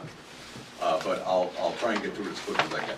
So here's our site. We are connecting two roadways. The Acorn Drive will now go all the way over to Sage Court. So the town and the planning folks were going to be concerned, like, oh, could that create cut-through traffic? What are the issues that we should look at for this project specifically? So we met with the town and their consultant and designed a study to evaluate this project. These graphics, I didn't know you guys had a projector. I wish I would have known that. This was meant to be a PowerPoint presentation. they've never used the projector. We don't, That yeah, doesn't work. No, I, No, it doesn't work. see, I didn't misguide No one you. here knows how to work it. I know how to work it, Well, maybe I'll but you show up guys a are half in the hour way, before. so you Okay, have like Look, we're wasting time talking about projector. Let's talk about the All traffic right, study. well, some of these graphics are going to be difficult to see. I'll try and rip through it as quickly as I can. So, as Doug said, this is massive overkill for a 46-lot development. Most of these types of projects and traffic studies are trip generation letter, call it a day. But because we're connecting some roadways, and we wanted to make sure that we could address the questions that were going to come up from the neighborhood, we did a very extensive study. So these are all the study area intersections, all the access points to Cinnamon Woods, also referred to as a spice rack and woods and Acorn. So they're primary access points to the neighborhood we're studying. But beyond that, we know that there's some traffic congestion at Center Street and Tibbetts Hill Road related to the school. And so we included counts at the school driveway. We actually extended the data that we collected at the school to make sure we got the peak. It doesn't correlate to the weekday morning or weekday evening commuter peak period, so we extended the data collection for that driveway as part of the study. So this study was agreed to in advance in meeting with the staff. So we generate the existing traffic volumes throughout that network, which will be the basis for projecting traffic into the future. Here's the AM and PM peak hour. If there's specific questions, we can go back.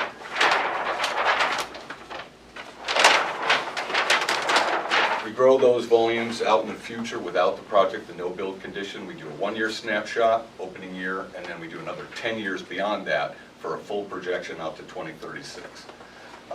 So that's these volumes here. Independent of our project, traffic will continue to grow on the surrounding area roadways. I think the data was showing a rough growth rate of about 0.3% a year. We use 1% per year as an annual growth rate for all of our projections. And so that's how we get to the no-build future condition.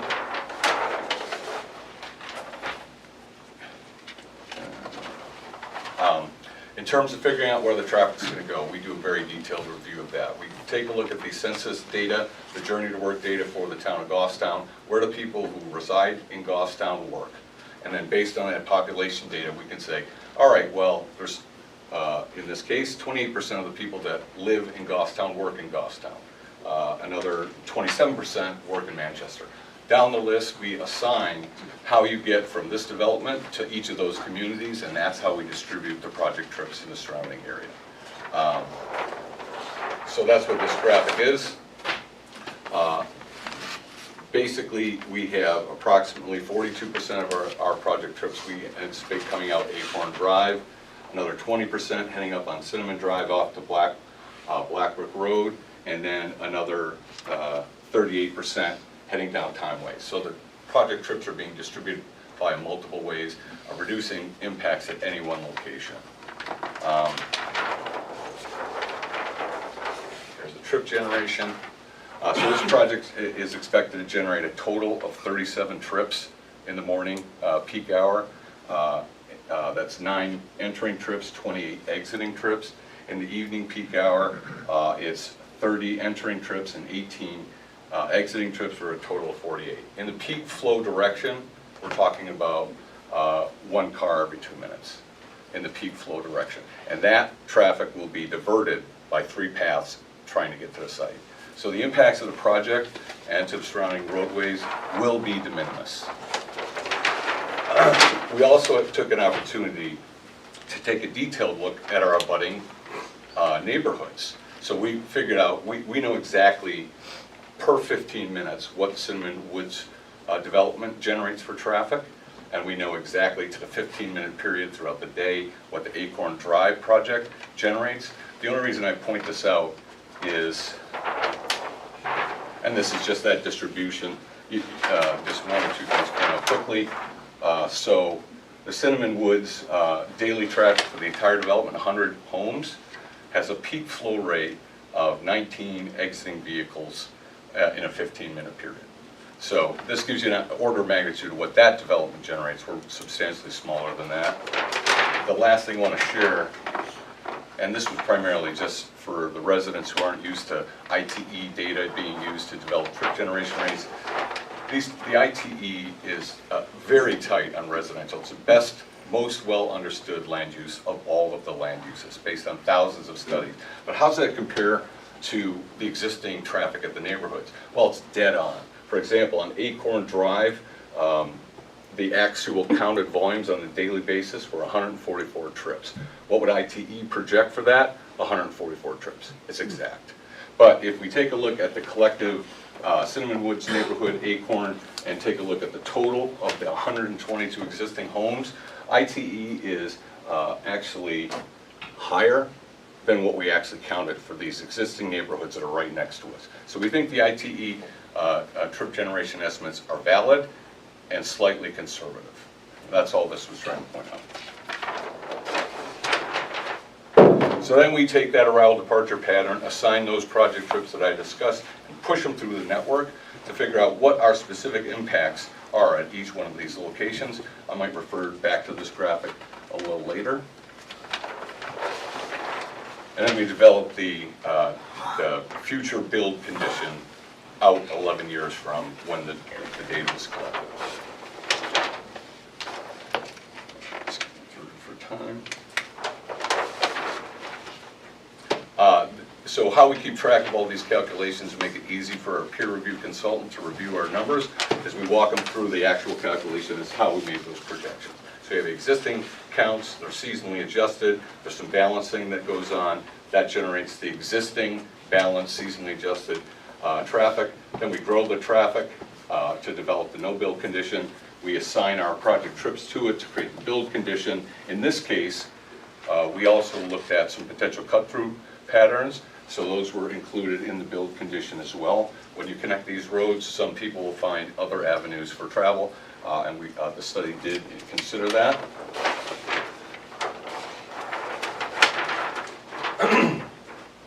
Okay, so this graphic is a summary of the weekday morning commuter peak hour intersection operations.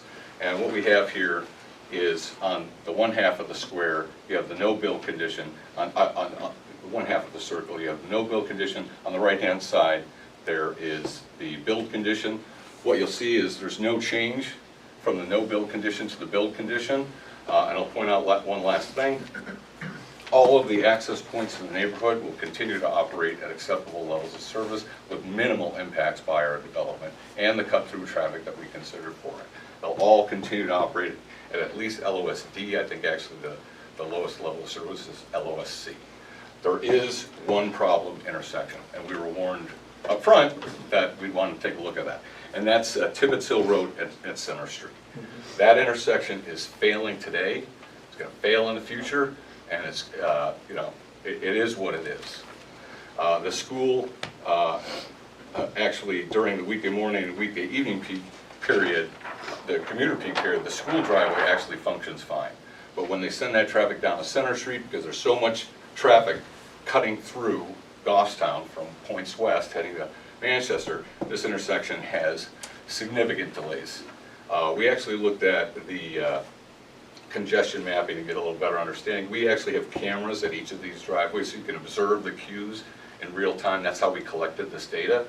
But in addition to that, we looked at congestion mapping, and it basically shows that around 8 o'clock you still can get flow out of this because the through traffic hasn't increased enough in the morning to prevent somebody from making a left turn. That's the most difficult move. By 8:10, you start to see a queue. And by 8:20, it's growing and delays start turning red. At 8:30, it's the worst it is. And then it starts to recover after that. By 8:50, you start to see that queue disappear. So you do have some congestion. It's about a half hour, 45-minute issue in the morning. It's an existing problem today, and we are adding de minimis amount of traffic to it. This is the results in the PM peak hour, same thing. All of the access points serving the existing communities and this new community are all operating at acceptable levels with moderate delays and minimal delays. Same problem intersection. So even in the weekday evening commuter peak period, turning left out of the Tibbetts Hill Road onto Center Street is a problem. So I just want to flip back to one other chart.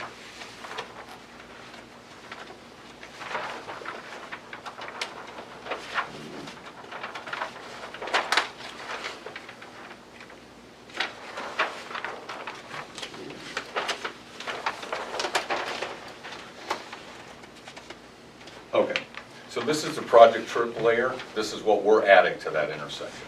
So in the weekday morning peak hour, this critical approach, the delays are for the side street movement. It's in the neighborhood of 350 cars are trying to turn on to Center Street, either left or right. We're adding 6 left cars to that volume and 4 right turn volume to that volume. So it works out to be a de minimis level of impact at this location. And in addition, with some of the cut-through patterns that we've considered, for example, if you live on Acorn Drive now, which is a dead-end street, and you wanted to avoid this intersection because of delays, now with this through connection, you could make that connection. So there is an opportunity for some of the folks in Acorn Drive to avoid this intersection completely. So there will be some minor reductions as a result of cut-through traffic, where we're providing connectivity of these neighborhoods that gives them options that they can now circumvent some problem areas. So that was also considered in the study. And then I'll go to the last thing.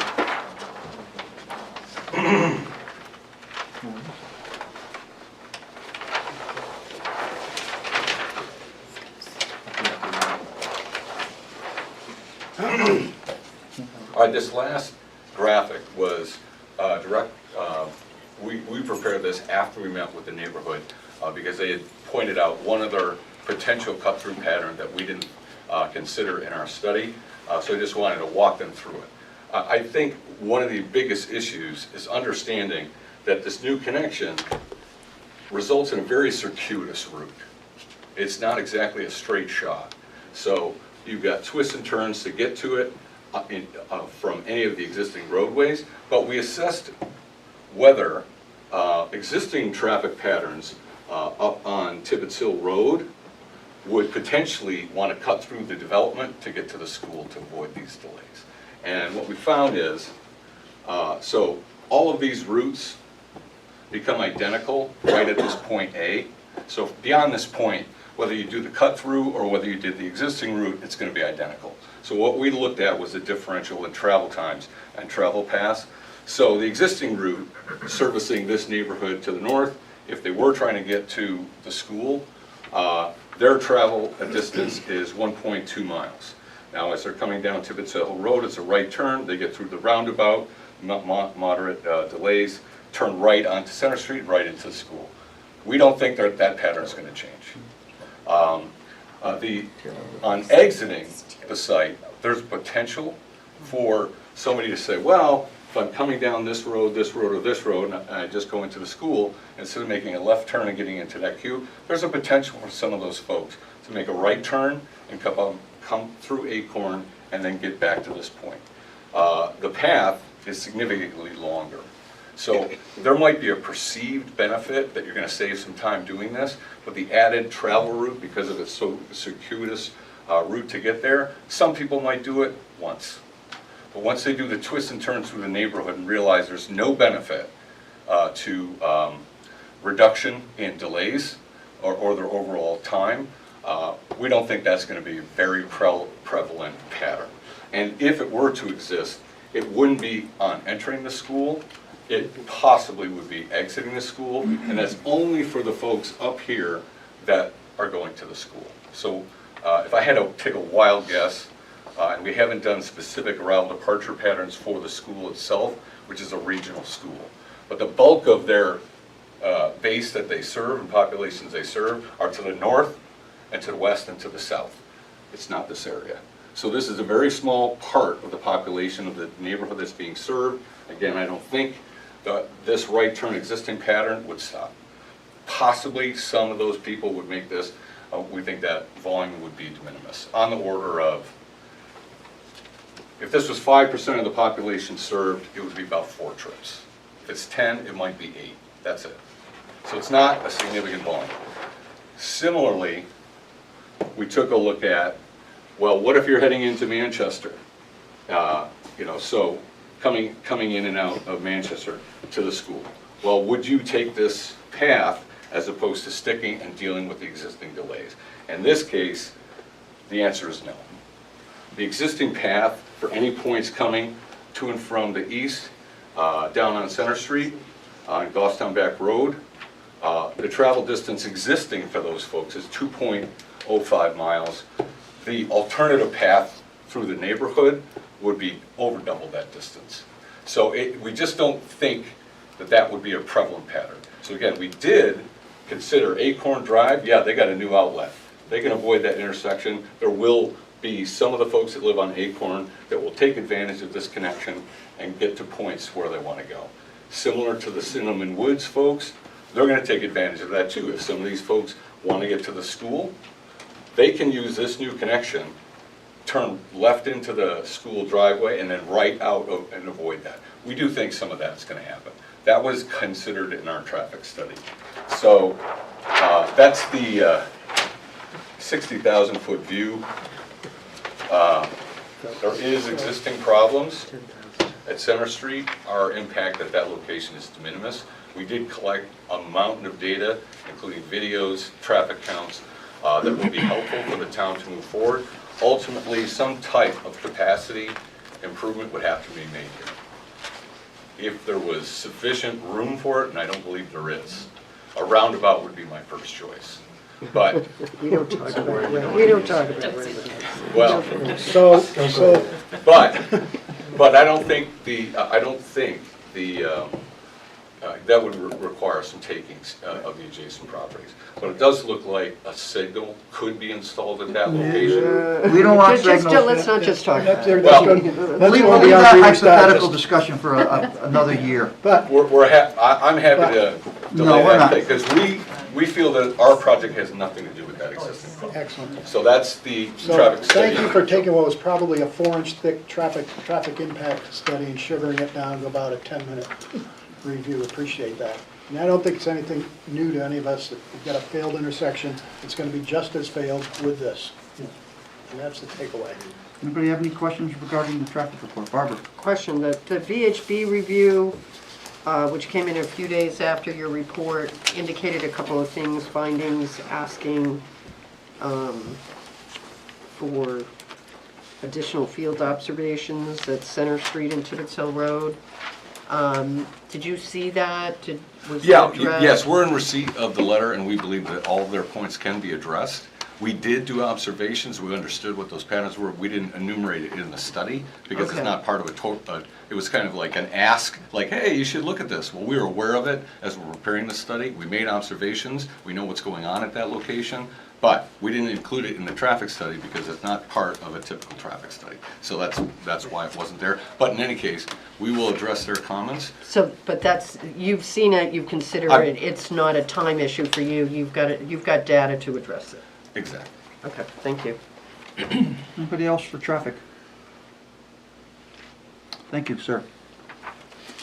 Okay, anybody have any questions for the applicants at this time on any other issues that have not been discussed as of now? Joanne, do you have anything else at this time? Yeah, do you have anything else right No. now? Oh, I have one. Did we hear from Scott as to his opinion on the waiver request? No, it seemed like Tim was ready to talk about it in a different meeting. or- We don't have to talk about Just it. it's just the Reader's Digest view So of your honestly, opinion on it. when I met with Doug last week, or I think it was last week, to go over all of my comments, based on the condition out there, so this is at the Sage Court side. Right. And there's an existing drainage swale on Sage that basically dictates the outlet elevation. So I think this was a good compromise to the regulations, because they can't really make the pipes go deeper without chasing it Oh, okay. That's back. So, the 15, honestly, our regulations that require 18-inch pipes are kind of, that's Okay. oversized. The state of New Hampshire's minimum pipe size is 15-inch, which is what Doug's proposing. And then with the limited cover, or the reduced cover, going with concrete pipe will ensure that the pipe's structural integrity. So given what you know now, you don't have an issue with the I waiver? don't have an issue Okay. with it, no. Everywhere else, there's full cover and everything. It was just kind of this seemed like the compromise that we were able to come up with for the situation. Thank you. So in terms of the pipe cover, you know, you're talking about loading capacity, right, for pipe cover? Yeah. So what do we talk about freezing, coming up and pushing the pipe up? Is there going to be enough depth with the cover and the pipe diameter to prevent it from freezing and raising and creating a Well, bump at the I end of the mean, road? hopefully the stone and everything will help with that in the pipe trench. They're following our details and everything, so. Well, will the bottom of the pipe be at 48 inches below surface of the road at that point? Will be not quite. Well, then I think you should discuss with the applicant some frost preventive measures that you could possibly provide to prevent that pipe from heaving and creating another bump, please. Anybody else? Okay, we're going to open up the public hearing at this time on this application, so I'm sure that people are going to want to talk. So if Rob and Doug don't mind just pushing your stuff off to the sides in a pile, that way you don't have to take it all with you. You can just vacate the chairs.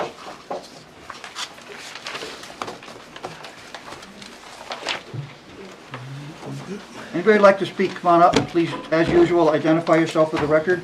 And if you don't mind giving your home address, it would be helpful for the record. Absolutely. John Pavelis, 44 Acorn Drive. Just want to state that I am 100% against this expansion, this idea.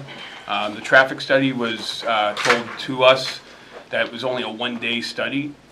It appears to be on November 7th, which was a Thursday. I think that's important to note because, number one, there was also road construction on Tibbetts Hill. So anyone that was possibly going to avoid that road probably would have. It was also not done during the weekend. There's sports. Keep in mind with school buses issues, us as parents find ourselves bringing the kids to school. I think adding 46 more homes is going to result in more families, which will result in more people having to bring their kids to school. You guys they did point out the traffic jam situation. It's much more extensive than just the driveway going up to the school. As we all know, for those of us that live here, it is down that road, and it's very unnerving when you're stuck in that traffic behind school buses even that can't make it to their bus stops in time. But to think about, man, I just want to get beyond the school. I just want to get to my home. Maybe I have a situation there. You know, that's kind of scary to me thinking about that and emergency vehicles and such. So I really feel that the data of that traffic study is a little skewed. Maybe it should be considered a Saturday, a weekend, something to be looked at, as well as when the traffic is actually, construction isn't on Tibbetts Hill Road, as it was, again, on November 7th. You know, we talk about the cost.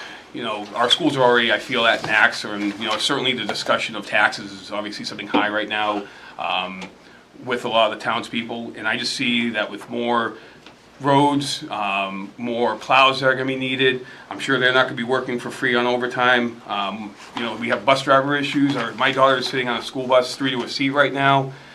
If there's a school bus driver that calls in sick, it's already a concern. Adding 46 more homes is not helping the situation. You know, as far as the presentation that Doug has done, I'll be honest with you, I'm not very impressed with it. I feel that he's done a very good job at deflecting, at denying, and at the very first meeting, insulting by saying, I'm not here to build beautiful homes. I mean, he said that, and that was kind of a real sticking point to myself. I mean, maybe it was a slippage, or maybe he was just frustrated, but, you know, I hope you're in the business of building homes that are beautiful, because, you know what, you don't have to look at it, but my family does. He did also say that the cost of the proposed roads, again, would be expensive. Once again, driving higher taxes.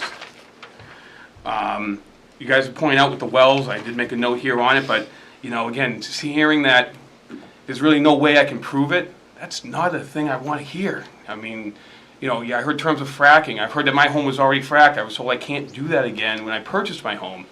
And if people say, well, you have to dig deeper, that's expensive. And, you know, I'm also under the, I believe I was told that when you're going to do any kind of a project, it has to resemble the local areas. So you got Pasture Drive, you got Ginger Drive, you got Cinnamon Drive, you got Juniper Drive. So now we're going to have Acorn Drive, or maybe the road formerly known as Acorn Drive. And cluster homes, you know, looking at these signs here, I did, you know, a quick little expansion and look up. I don't see a single set of cluster homes in that area in a sky view. How does that resemble the neighboring town or neighboring areas? So I'm just, you know, I'm disheartened. I'll also point this out. At the very first meeting when this was presented, a couple of the alternates had expressed their desire that they had said, I believe something along the lines of, I wish I could vote because I would vote in favor. And I don't know if I really want to hear that, because there is a lot of information out here that needs to be expressed. So hearing that there's also 2 board members missing tonight, knowing that those same alternates do have the ability to vote, I'm not too trusting if they're voting unbiasedly or with the new data that was presented. So I just really feel that with something this significant, all board members should really be present and making that accurate decision. That's all I have, and thank you very much for your time. Thank you, sir.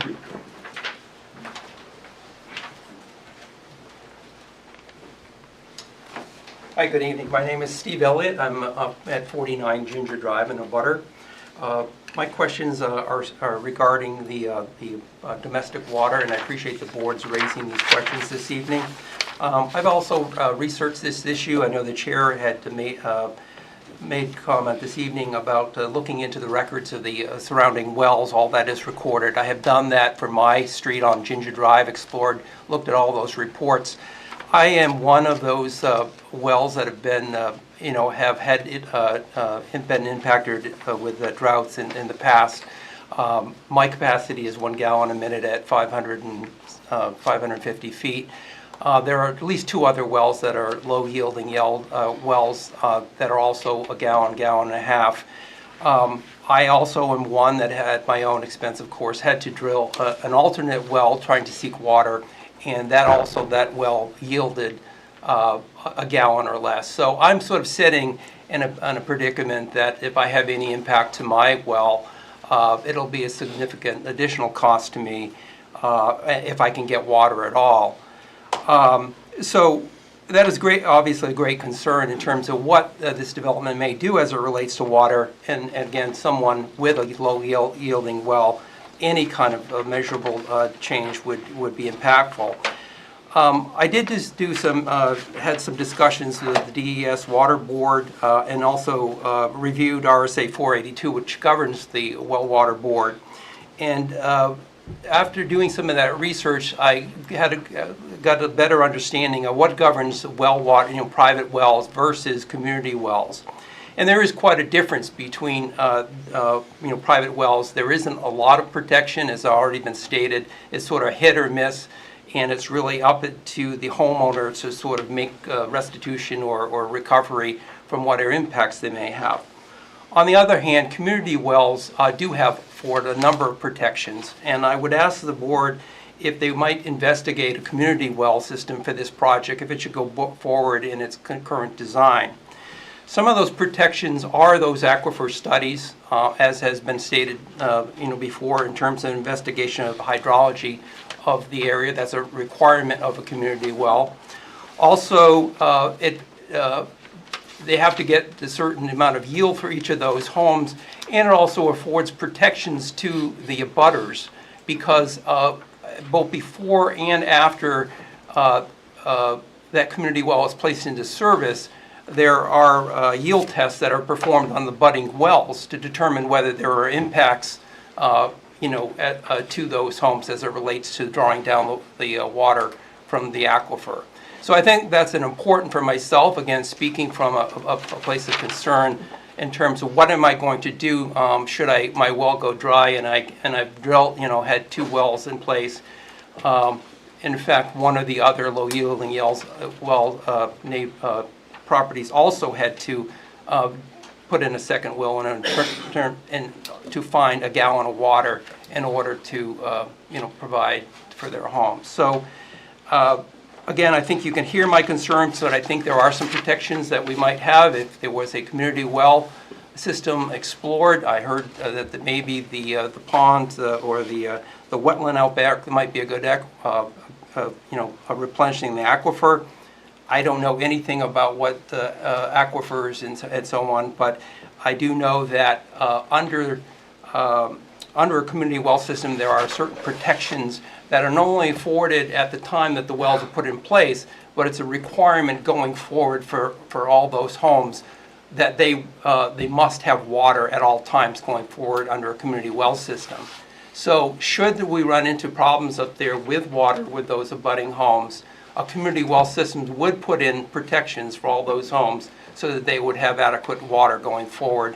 And selfishly, I would hope that I would also enjoy water as well. Those are my comments. Thank you. Thank you, sir.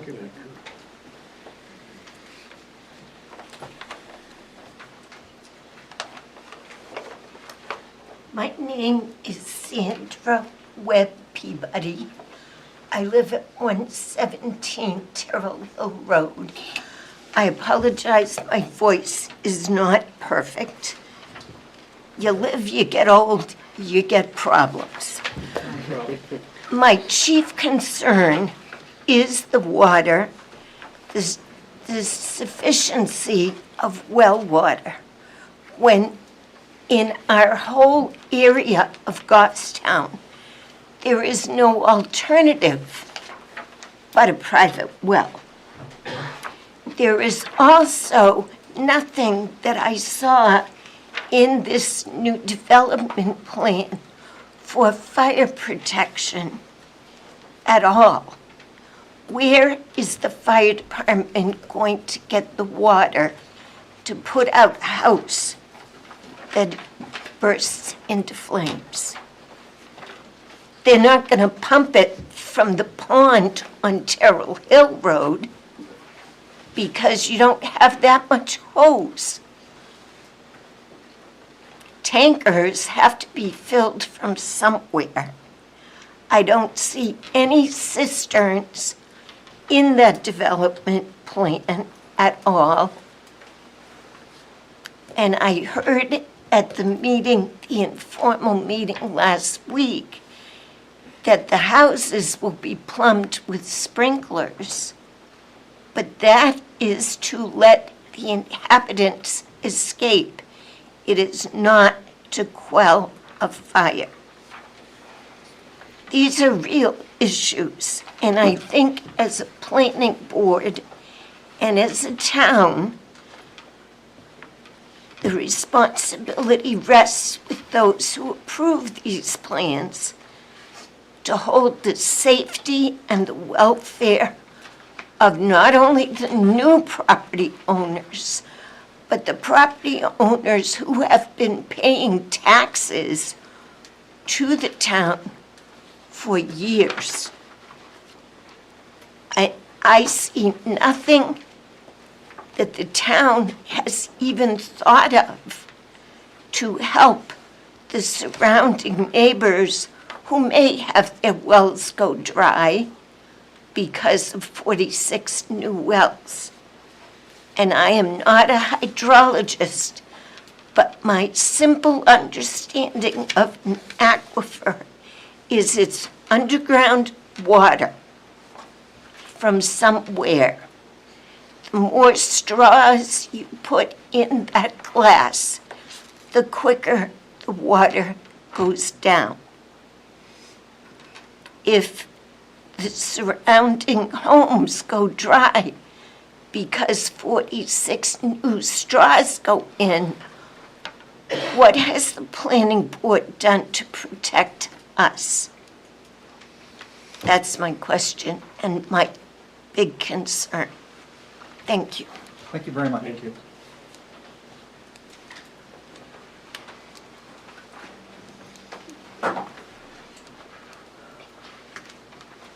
Hi, Come on up. my name is Sherry Harden. I live at 45 Cinnamon Drive. And we've talked about the well issues and the water issues.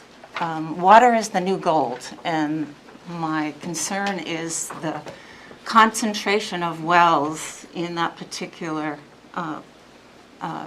piece of the property, where you have 46 people and 46 wells in such a congested area. Yes, we have a well and septic, and my concern is that since we don't know how the aquifers actually run, that this particular issue could impact other areas as well, that, you know, selfishly, Cinnamon Drive. A little over a year ago, there was a house fire on Peppermint in our development. This is not the person's fault that it took so much longer for the fire department to come to put out the fire, because they have to come from either Goffstown or Pinardville, because the East Goffstown fire station is closed. Obviously, that's a town issue, and, you know, I understand that. But I wonder if the people who are going to be building in that area know about the issue of the accessibility of the fire department. One of the issues I have with the traffic study was one day, and again, it was mentioned the day that the traffic study was taken, there was construction on Terrell Hill Road. Also, there was a statement made that the people who live in Goffstown, work in Goffstown, that was part of the traffic study. I don't believe that's true. I have not taken a poll myself officially, but I don't believe that all of the traffic is caused by the people who live in Goffstown and work in Goffstown.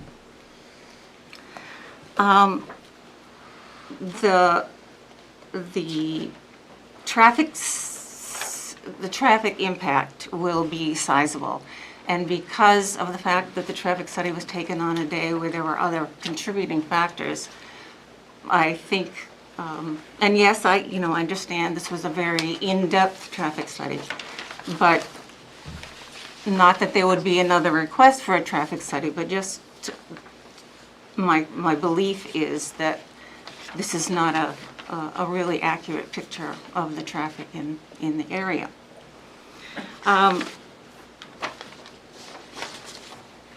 As was mentioned before, we don't have enough policemen, we don't have enough firemen, we don't have enough plow drivers, we don't have enough people employed in the highway department. The municipal services are stretched as it is. And any additional population of this bulk and this size would have a definite impact, obviously, on all the services that we have that we don't have enough people for. There's been a sign in front of the police department for over a year that said, please come and be a policeman. We need police. And the sign is still there. So we know this, it's not just an issue in Goffstown. We know this is an issue in all areas, but especially, you know, since we're talking about this development, that can be part of the conversation and the concern as well. Water density is, again, it is an issue. And I posed a question during our abutters meeting, and I asked if there had been testing for ledge in this particular area. Because, not that I know, but I would assume that since there's ledge right on the edge of the property, there will be ledge that will be found within the development. And I was told that there was a test drill of 30 feet or so.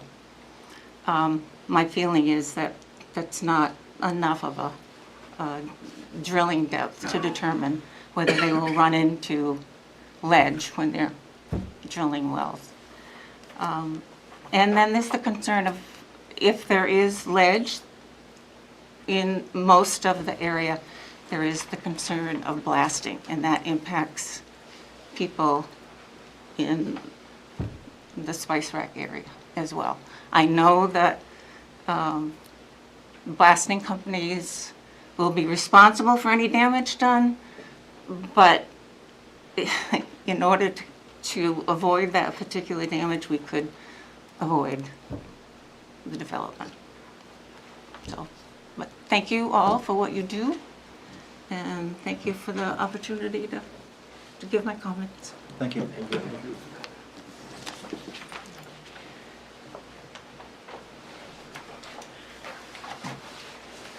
Hi, my name is Margarita Varani, and I'm involved in this development.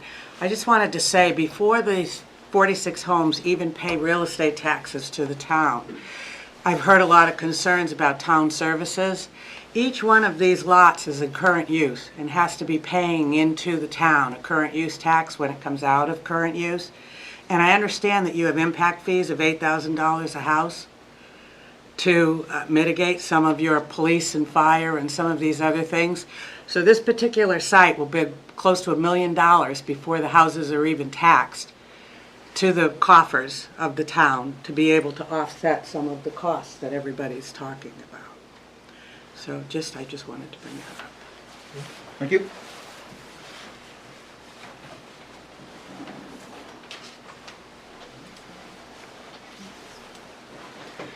Hi, Rich Jarl, 23 Ginger.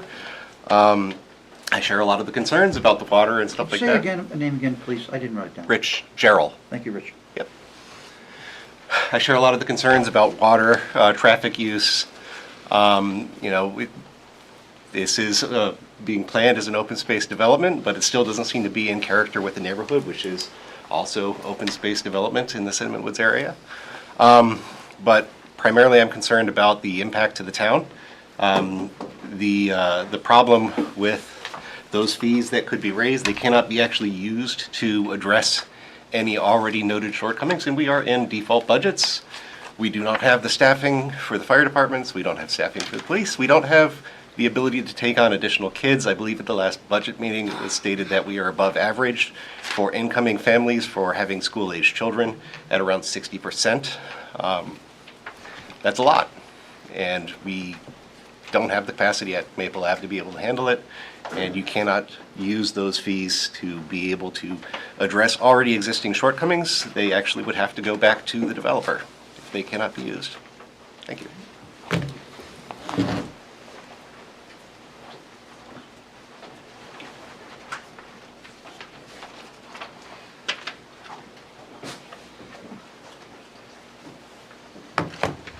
Good evening, I'm Caroline Racine, 146 Peppermint Street.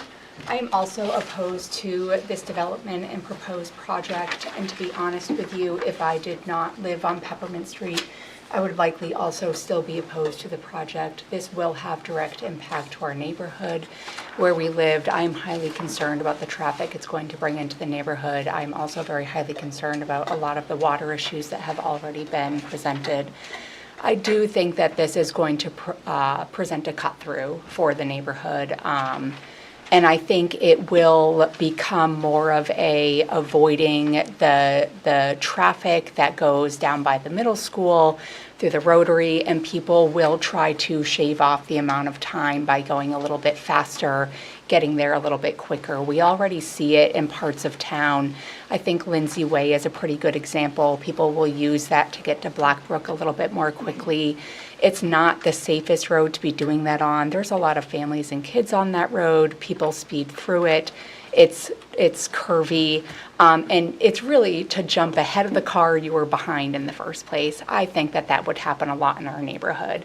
As presented in the traffic study, there are a lot of turns. It's not a straight pass through, and there are tons of kids in the neighborhood, myself included. We're trying to do our best to try and teach our little ones about traffic safety, road safety, and give them some of the freedom that they deserve to go out and explore a little bit. I'm concerned about that occurring with more traffic in the neighborhood. I'm really concerned about the resources in our town and the burden on the resources that this size development would have. I do understand the developer presenting the impact fees. I don't know a lot about the use of those, the restrictions of those, but they're time limited. It's not that we are entitled to those on an annual basis for a lifetime. Those will end eventually, and we are stuck with the bill that this project will leave us with for road maintenance. We just took out $500,000, close to $500,000 in our town budget to not update and maintain our roads because of where our budgets are at. We are currently in default budgets. More kids in the neighborhood or more kids in that development going to our school districts will just be more of a burden on our taxpayers who have to pick up a majority of the bill anyways for our kids because the state does not adequately fund education in the first place. Same with our other resources in town, our law enforcement, our fire department, for all of the reasons already stated, not being able to hire at full capacity and, having more area of the town to cover and patrol is just sort of a concern moving forward. So I'm concerned about the long-term financial impact that a development of this size has on our town as a whole. And I do appreciate you acknowledging the email that I also sent, which does reiterate these concerns as well. Thank you. Thank you.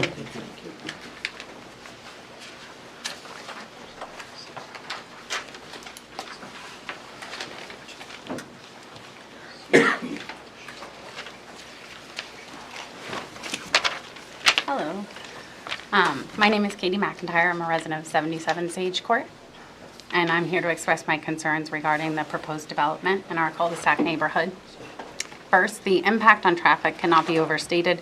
Our neighborhood is currently a quiet cul-de-sac, and the addition of 46 houses will significantly increase the number of vehicles on our street. The current infrastructure is not designed to handle such high volume of traffic. We already see degrading roads, specifically at the intersection of Peppermint and Sage. This will not only lead to congestion, but also pose safety risks for the children that are playing in those neighborhoods, which are not highly populated at the moment. And those that come regularly to walk in the neighborhood, whether they're walking their dogs or their children. The resulting congestion and traffic will diminish the quality of life for all residents currently who are only seeing neighboring cars and visitors at the current moment. Our municipal services are already stretched thin. We've experienced delays in essential services such as waste collection, road maintenance, and emergency response time. As you're aware, there was a fire a year ago that another resident had mentioned, and the response was not in a timely fashion, leading to the passing of the family's dog and one of our neighbors being displaced for over a year. Adding 46 more houses will exacerbate these issues, leading to further strain on our already overburdened services, and it's crucial to consider whether our town has the capacity to support this without compromising the well-being of residents.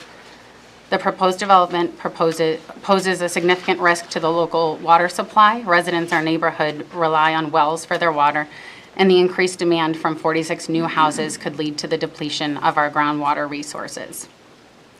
This could result in the lower water levels and potentially dry wells, which would be a severe hardship for those affected. And there are neighbors who have already expressed concerns prior to any additional houses being built that they're struggling with their wells currently.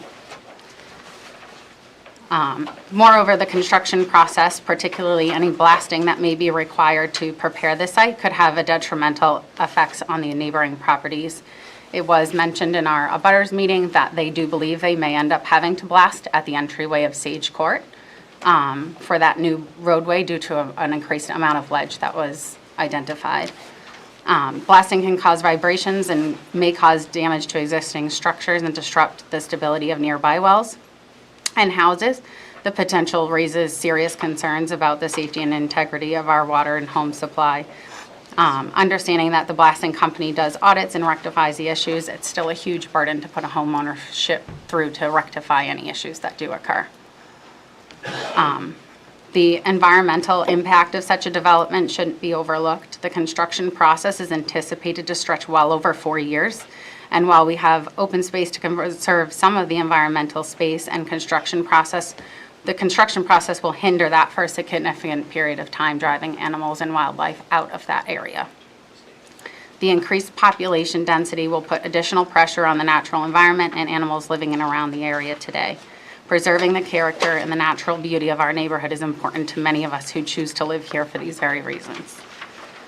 The applicants continue to state that they are doing this in the best interest of the neighborhood while also making comments about a neighbor's land who could be developed at a future time pending their death. It's been mentioned multiple times. Can't tell me you're doing this for the best of us if you're wishing for the death of one of our neighbors. If you do feel so compelled to approve this, please consider requiring the road to be marked as not a through traffic way.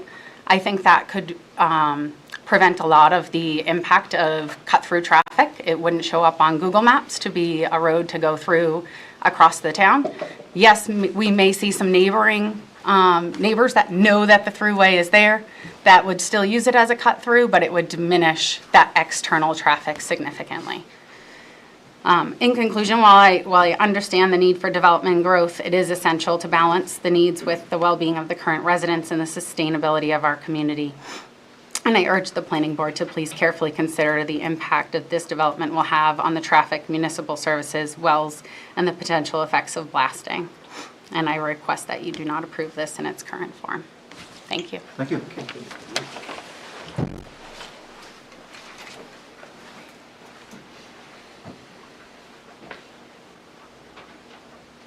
Anybody else from the audience would like to speak tonight?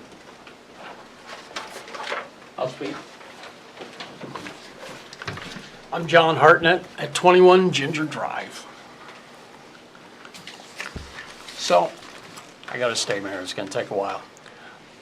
Property being sold is currently part of a larger 238-acre tract owned by Mount Ararat Properties. Currently has 2 roadway access points, one on Acorn, one on Terrell Hill. For reasons that I don't know, the owner, Mr. Janigan, of Ararat, Mr. Janigan has decided not to sell 78 of the acres. And this only leaves one access point, which is on Acorn, and it's forcing the developer to find a second on Terrell Hill.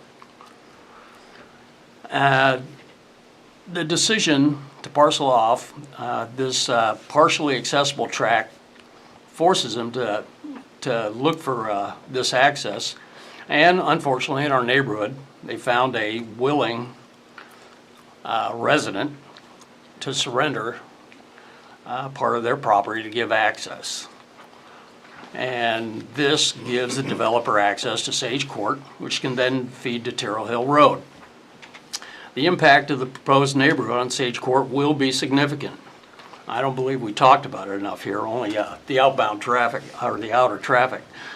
The developer's traffic research has indicated the daily traffic through the neighborhood to be 494, I think. I put 2 here, vehicles a day. This is a significant amount of traffic.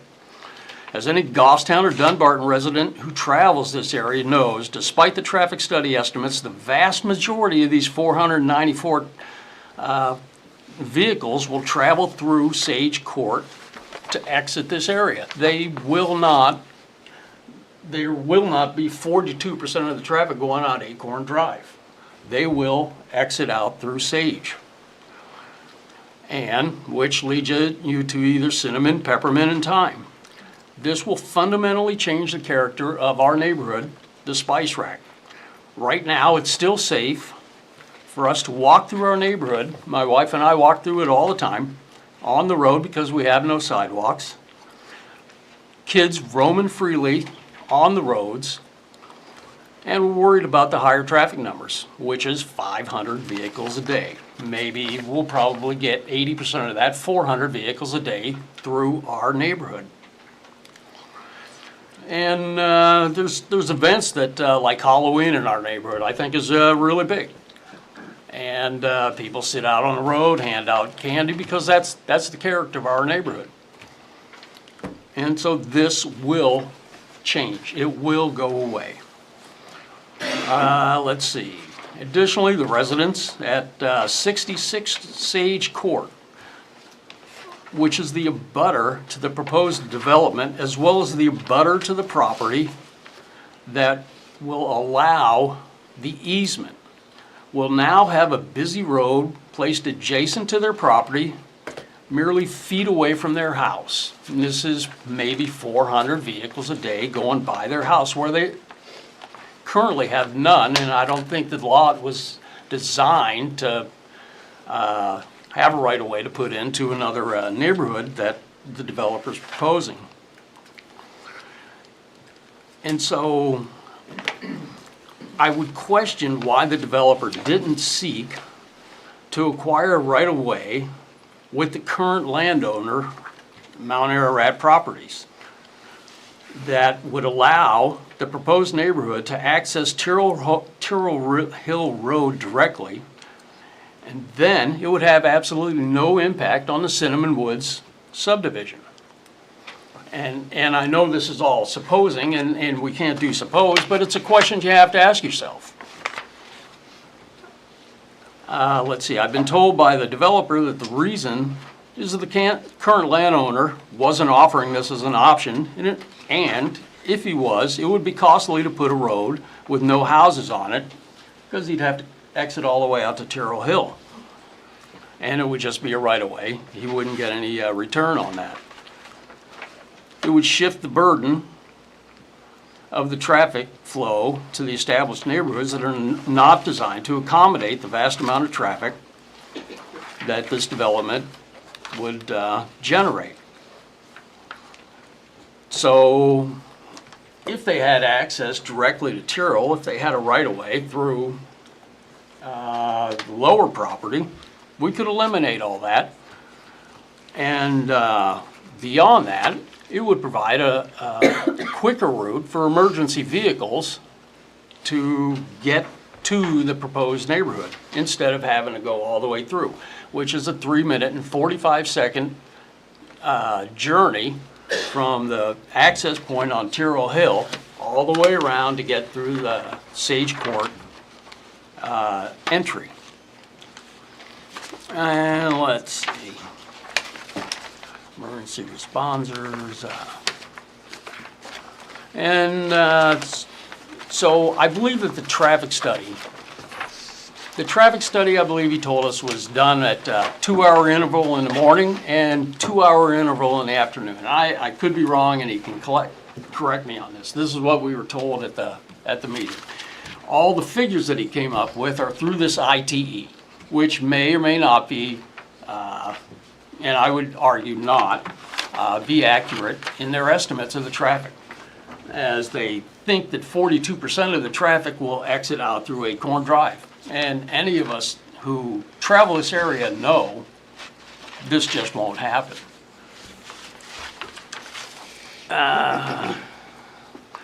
So another factor of concern with the proposed development is the impact that blasting and the 46 wells, as mentioned before, will have on our foundations and our wells.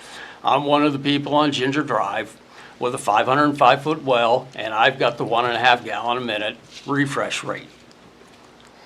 I know a couple of my neighbors can run their wells dry. I haven't had that experience, but there's only 2 of us that live in the house, so I'm not real sure. I did have to have a well re-drilled 20 years ago, 10,000 easy. I don't know what it would be now, probably 20, 30,000, somewhere in there. I'm 505 feet deep, and the water is terrible. I got thousands of dollars worth of filtering equipment in the basement, and I can't imagine it's going to get any better. And regarding the well, I'm glad you clarified the well situation. It's not really, we don't really have an aquifer down there. It's all dissipated through the stone. And the developer tried to explain to us that the septic systems just regenerate the water into the land. And while this may be, generally true, the cone of influence is topped by a cone of depression, the way I understand it, because of the water that it draws, if it's a factor in this area. And as you go down, this cone of influence and cone of depression grow in diameter, and they would obviously overlap each other's wells, but they also take that surface water that may be supplying our wells. I don't know, but this is an area that I don't know if anybody here is an expert on. I certainly am not, but I would respectfully request that you guys require the developer to bear the burden of a state licensed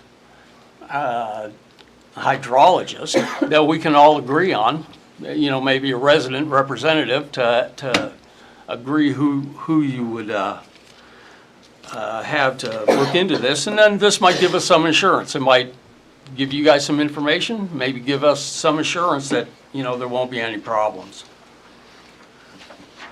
Let's see.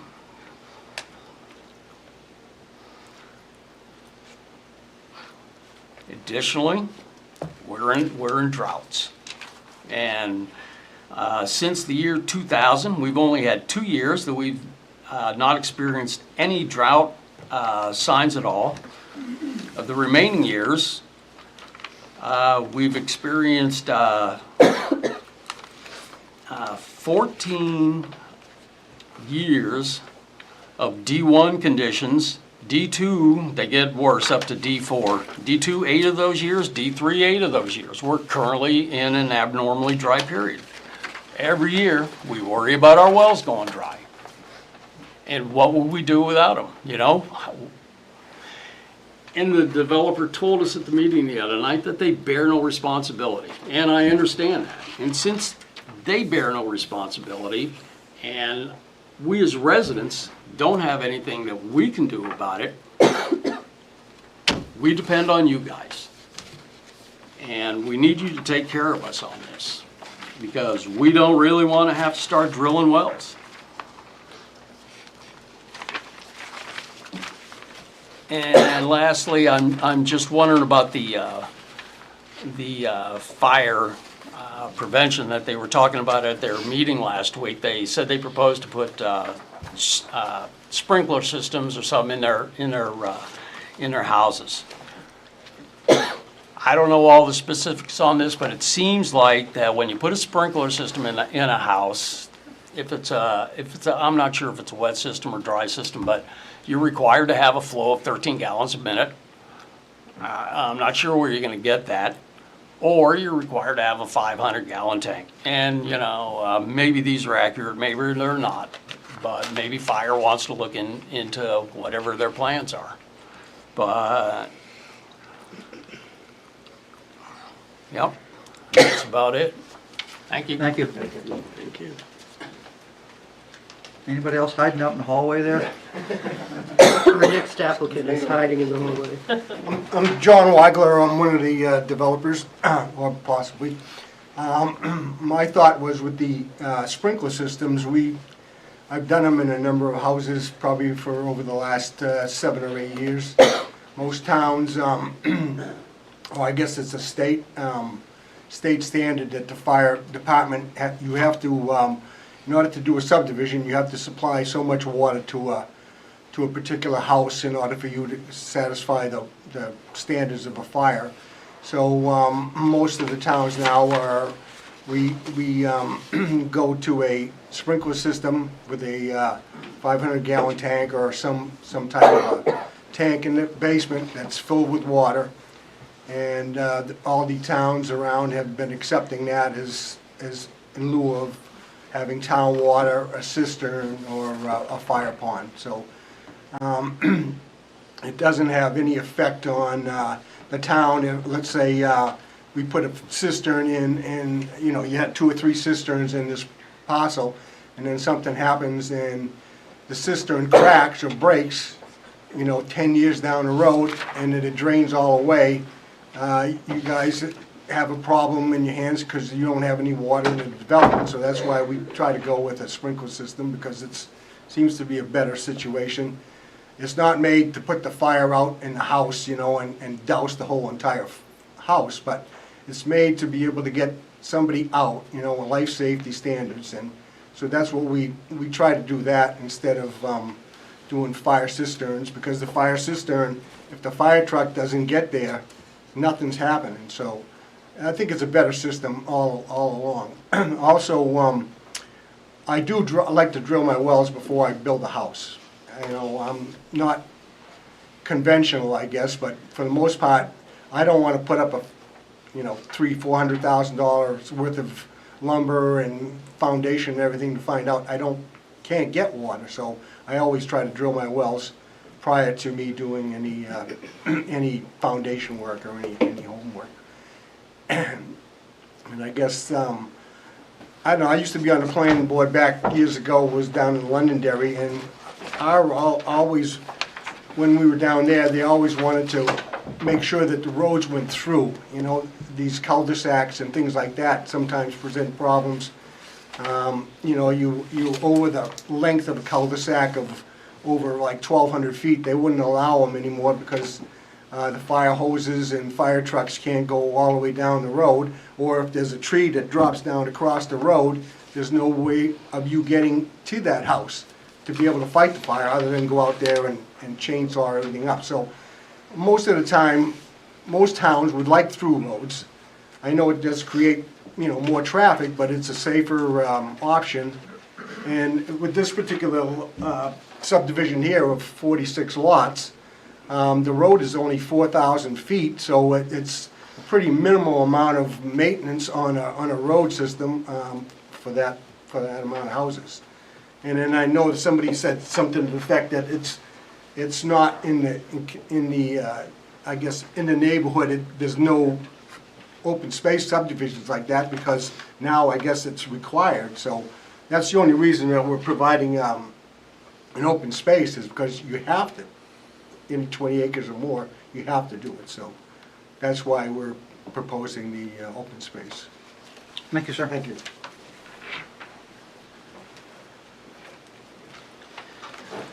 Sorry, I just have one more kind of question, comment. Katie McIntyre, 77 Sage Court. At the last meeting, it was brought up that not all abutters were notified of the proposed project because it was just secluded to the 46 development boundaries. Has the planning board confirmed that all abutters are aware of this project now? They are. Okay, thank you. They were at the last meeting too. It was checked. Yeah. They were all, It was- every physical Yeah. abutter to the parcel was notified. Okay. Anybody else from the audience tonight? This is not your last shot at it. We're gonna have more meetings, so you'll get to come back up and speak your piece again multiple times. Okay, well then, if everybody's set, I'm gonna close the public hearing for tonight. Yeah, one more. Is it okay? Good evening, Joseph Russo, 69 Cinnamon Drive. So I'm also opposed against this project. You know, I don't want to reiterate the fact of what everybody else has brought up, but I agree with a lot of what they're saying with the water system. I moved to Goffstown in 2016, and in 2020, my wife and I, we actually delivered our baby on Cinnamon Drive. And we called 911, you know, my wife was fine, baby was fine, so really no emergency at the time, and I didn't want to argue with my wife. But they sent an ambulance from Church Street, and they sent an ambulance from Pinardville, and it took a half an hour for the first ambulance to get there.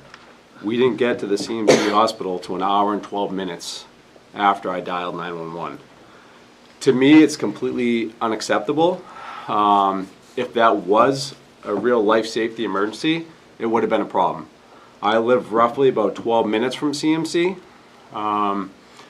So tying this into adding 46 additional houses, and you know, with the school systems, with the fire department, and with you know, the police department being understaffed, you know, this isn't going to fix the problem right now. When I moved to town here, I was paying just under $7,000 a year in taxes. I'm paying over $10,000 a year in taxes. You can pay off your house, but you can never pay off your taxes. All right? I'd like to see a benefit, to see that my taxes are going somewhere, and that the town is being proactive, and that we're making, you know, changes, you know, for the right. You know, if we're putting that money there. I have no problem paying my taxes, but, you know, let's make sure that we're doing our due diligence and not putting the cart before the horse. And if we already have problems and we're going to put in 46 more homes, despite all the other problems that everybody here has stated, you know, are we doing the right thing? And of course, you guys could all turn this down and listen to us and be like, you know what, maybe this isn't the right time for this. And yeah, sure, it could go to the Housing Appeals Board and the state of New Hampshire could take over and it could change. But right now, there are problems in the town. And sometimes I look at it, you know, maybe I had a better bang for my buck staying in Manchester, because I know I'm going to get a fire apparatus to my house in probably less than 4 minutes, not a half an hour. It's not going to take me an hour and 12 minutes to get to a hospital, okay? That's something that I would not be proud of. And on top of that, the fire suppression systems that, you know, they talk about putting in the homes is great. Sprinkler systems work great. But again, it's life safety. I believe the house fire that happened on Peppermint, that wasn't long ago, was during the daytime and all the occupants were out of the house. Life safety is number one. If everybody's out of the house, it's just a building. We have time. When I called 911, it was 5 o'clock in the morning. I don't know if you guys can look at the statistics and see what the call volume is in Goffstown at 5 o'clock in the morning, but I doubt it's peak hours. So all I ask is you to take in considerations, because sometimes, you know, if you haven't been there, if you haven't lived it, you just hear people talking. But till it affects you, or till it affects someone afterwards that we decide to say yes on something like this, you know, there are repercussions for all our actions, and all I ask is that you guys truly consider that.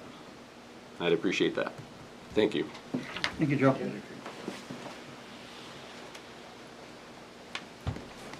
Are we okay to close the public hearing? Just old. It's closed.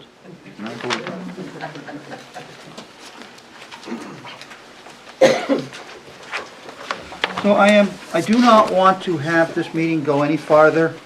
Folks, everybody that's leaving, if you want to have a conversation, please don't have it in the hallway, because it comes right back into the room. We're going to try and finish our meeting. I don't want to have rebuttal from the applicant tonight on issues that were raised. If they took notes like I did, they can address them at an upcoming meeting. So we're not going to have rebuttal based on what was said at the public hearing tonight. Anybody else have anything for this application at this time? Are we okay to come back on February, or are we coming back in March, as was possibly suggested by the applicant? I'll leave it open to board members. Mr. Chair? Please. If I could just ask, I mean, I understand, we certainly don't have to rehash or go through anything, but it would be helpful for me to hear from the board. I mean, I gave a pretty lengthy presentation. I heard a few concerns from board members, but, you know, some direction from the board, or a consensus from the board on, you know, what you're looking for, would be helpful, you know, before coming back. I have a question for staff. Joanne, the report indicates no comment from fire based on no plan, or what exactly is the status of fire review on this? Because, you know, we avoid cisterns by having sprinklers, but that creates other problems.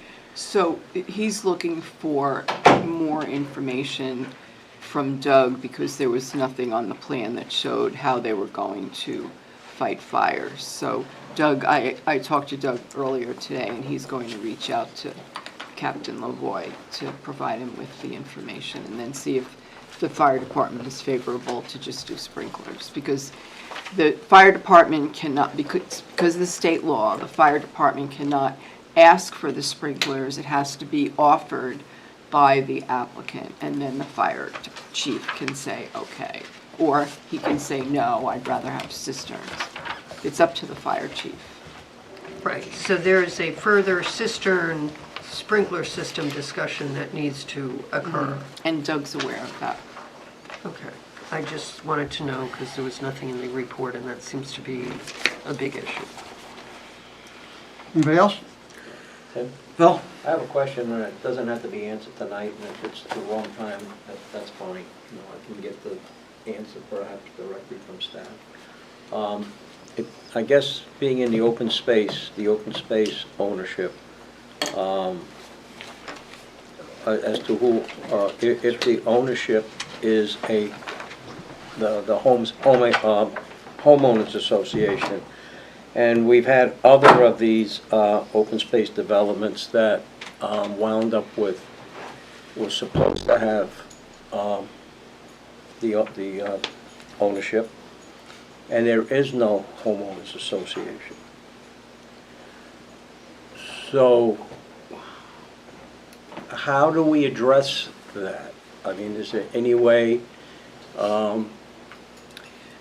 There's a new law on the books as of last year, I think, where if someone has a homeowners association or a project has a homeowners association and they would like to abolish it, they now have to go before the planning board before they can do that. They can't just do it on their own or vacate it because they feel like it has to be more official. Didn't we just do one of them like on Moset not too long ago? Yeah, there's a I lot think of. we just did one of them. There's a not too lot long of ago. homeowners Yeah. associations. In town where. There would be a condition of approval Yeah. that the association documents be submitted and reviewed and approved, so that way that's recorded along with this. But then, again, there's kind of that fallback of making sure that it doesn't get eliminated. But I think there was earlier just a comment about potentially if the Piscataqua Land Conservancy would be interested in taking the open space, and I think the applicant indicated they will reach out. Well, yeah, and I remember the comments from, that came back from them sometimes that they weren't taking anymore. Yeah, that was the one at the end of Penny. That they did. Well, Right. the PLT is not taking property that doesn't have public access. So that's a Right. design issue Right. right there. So we're talking about a homeowners association in this particular case. That's, this proposal is a homeowners association. It's not gonna be. Okay, well, I just wanted to make sure that there's gonna be a homeowners association if Well, this no, goes through. Joanne said they needed Well, to. Well, yeah. years ago, what they used to do is that they would provide the documents, the town would look at them, but they would leave it up to the developer to record the documents, and a lot of times the developer never did that. So a lot of these projects that were built in the 90s, 80s, 90s, it just all fell through the cracks. But our office now makes sure that the documents are recorded. In fact, we typically record them ourselves. So that's always checked on to make sure that everything's been Well, I sent guess down to the registry. My concern was more of if they decide to dissolve later on. But now there's a different process that avoids that problem. Okay. Well, it would be preferable to see it in a land trust, and they did Yeah. indicate they were gonna explore that option and come back with some information, so. And I think a few years ago, when we were talking about the Terrell Hill, or not the Terrell Hill, the, what was the name of it? It was Tenney the, Road. what was it? Tenney Road. Tenney Road. There was a shortage of people working there. Some people had left the association, so they didn't have manpower to follow up. And I don't know think if it's that's- changed. I don't know if it's changed or not. I mean, that parcel abutted one of their parcels, so Yeah. it's almost seemed more valuable to them. Yeah. I don't know.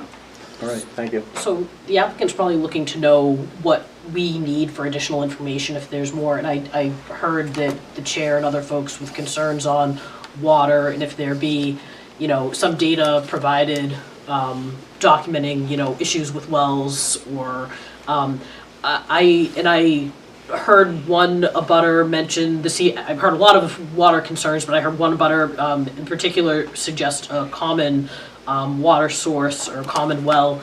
I know that our ordinance, for some reason, says they're not favored. I don't know the reasoning for that. I suspect it's a maintenance thing, but I don't know if that's anything that's been looked at or if the board would think that in this instance where normally maybe it's not favored, but because of the number of wells and the proximity, if that's something we want the applicant to look at. And I don't know the board's thoughts on that, if that's worth looking into. And the other item I heard from a lot of folks is concern with current town allocation of resources and fiscal impact.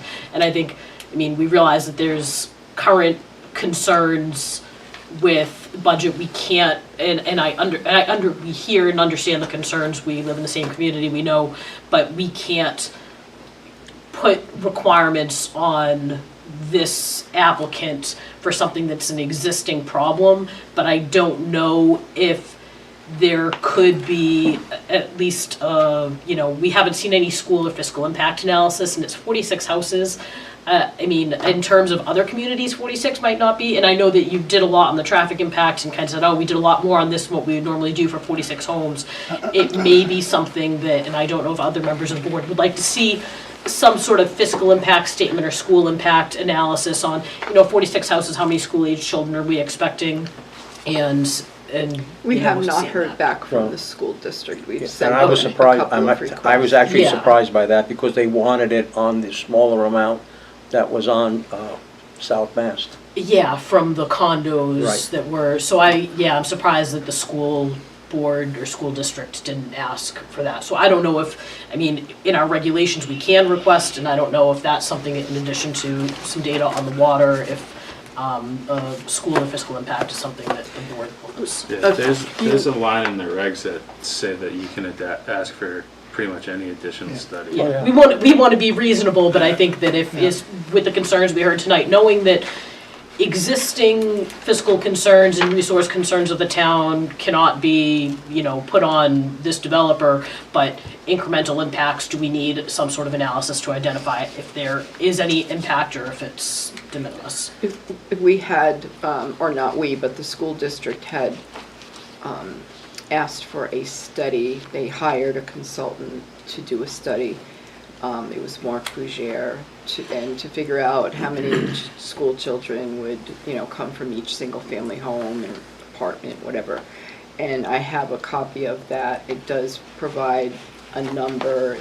It's something like. So it could be taking the numbers from that Like analysis 4 that or was done something. for the school district and applying that to this development, and submitting something just to say that based on the school district's known values of what they would anticipate from, homes of this type, this is what we'd expect for a school impact and how that compares to, just current growth going on in town. I do think also that where the applicant mentioned earlier that, obviously, you have impact fees that are intended to, and, so the larger the development, the larger the amount of fees. Essentially, with, $1 million coming back into the fund, maybe, you buy, or you have different additional firemen hired or police, there's opportunity. Can't use impact fees for those purposes, so you have to know what impact fees are available for.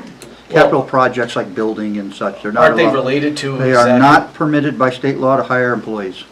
Impact fees are not allowed to be used for that. Aren't they designated for police, fire, and? Every That has to department, do with the calculation for how you each determine department gets a it. calculated amount out of the total fee, but impact fees are regulated by state law as to what you may use impact fees for, and you may not use them to hire employees. Can you use them for anything that would help? All right, anybody else want to speak? I just have one question, on the traffic study. Did you calculate the possibility of 92 extra vehicles on that road? 92. 46 houses, 2 people in a house, 2 cars. That's 92 cars. The ITE. Morning and afternoon. Yeah, the ITE trip generation manual is very tight with what we counted with the existing neighborhood. It is spot on. Well, It is an the excellent way it estimate. sounded to me that That's you just what we did it on used. that day. Oh, well, no, well, yes, that's correct. So you didn't add the extra 184 cars that possibly could be going in and out of that street? We accounted for the new development traffic.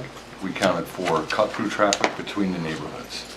So I think the answer to your question is yes.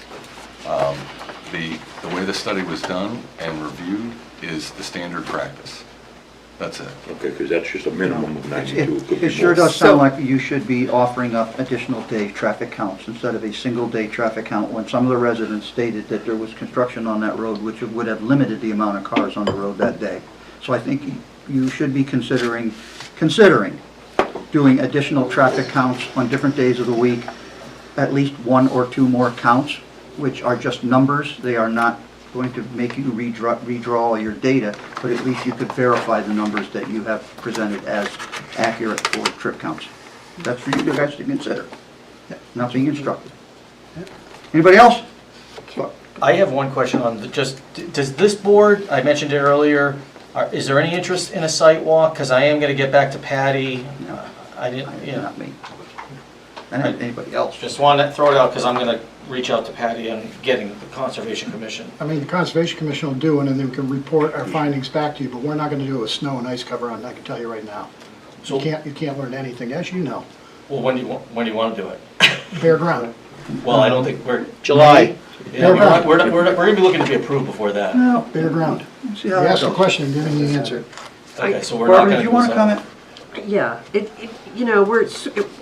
we went around tonight, we had more detail on the concerns than we sort of heard or expected from the conceptual. So it seems to me that if we're going to be waiting for a site walk, Well, we're not doing a site walk. I just okay, heard. so the applicant is no longer offering to do a site walk. So it's clear that the applicant, while he may not have been looking for an approval from February 13th, he's looking for an approval in March, and I understood that from his comments before. So, We hear that from every applicant, and each applicant will get the approval or the conceptual when it's time. We Understood. they don't set our standards. all right, but I'm bringing this up because we're gonna have the exact same meeting in February at this point, from what I'll I'm just keep it seeing. short. And so if the board wants some sort of, something more than an agreement with the fire department on what's happening with the fire, I think we need to give the applicant that direction. It's been pointed out that our development regs allow us to have other studies. So if we're gonna ask for that, we need to direct that. Because I'll tell you quite frankly, the hydro stuff is very hard to nail down. It's probably not gonna be conclusive. That one of the issues is really going to be what the fire chief decides, because if he wants a cistern as compared to the sprinkler, and I don't know how much he's gonna get into what the water pressure is with that whole thing, that changes the design of this project if it goes to cistern. It's not gonna be a community well, because I was looking at the same thing, they're not favored, the applicant isn't interested, and there's not gonna be public sewer. The applicant has to look to see if there's a PLT or other organization for this, and then this board has to decide if this is consistent with the character of the 2 neighborhoods that it's going to be feeding into, and if it's consistent with the open space.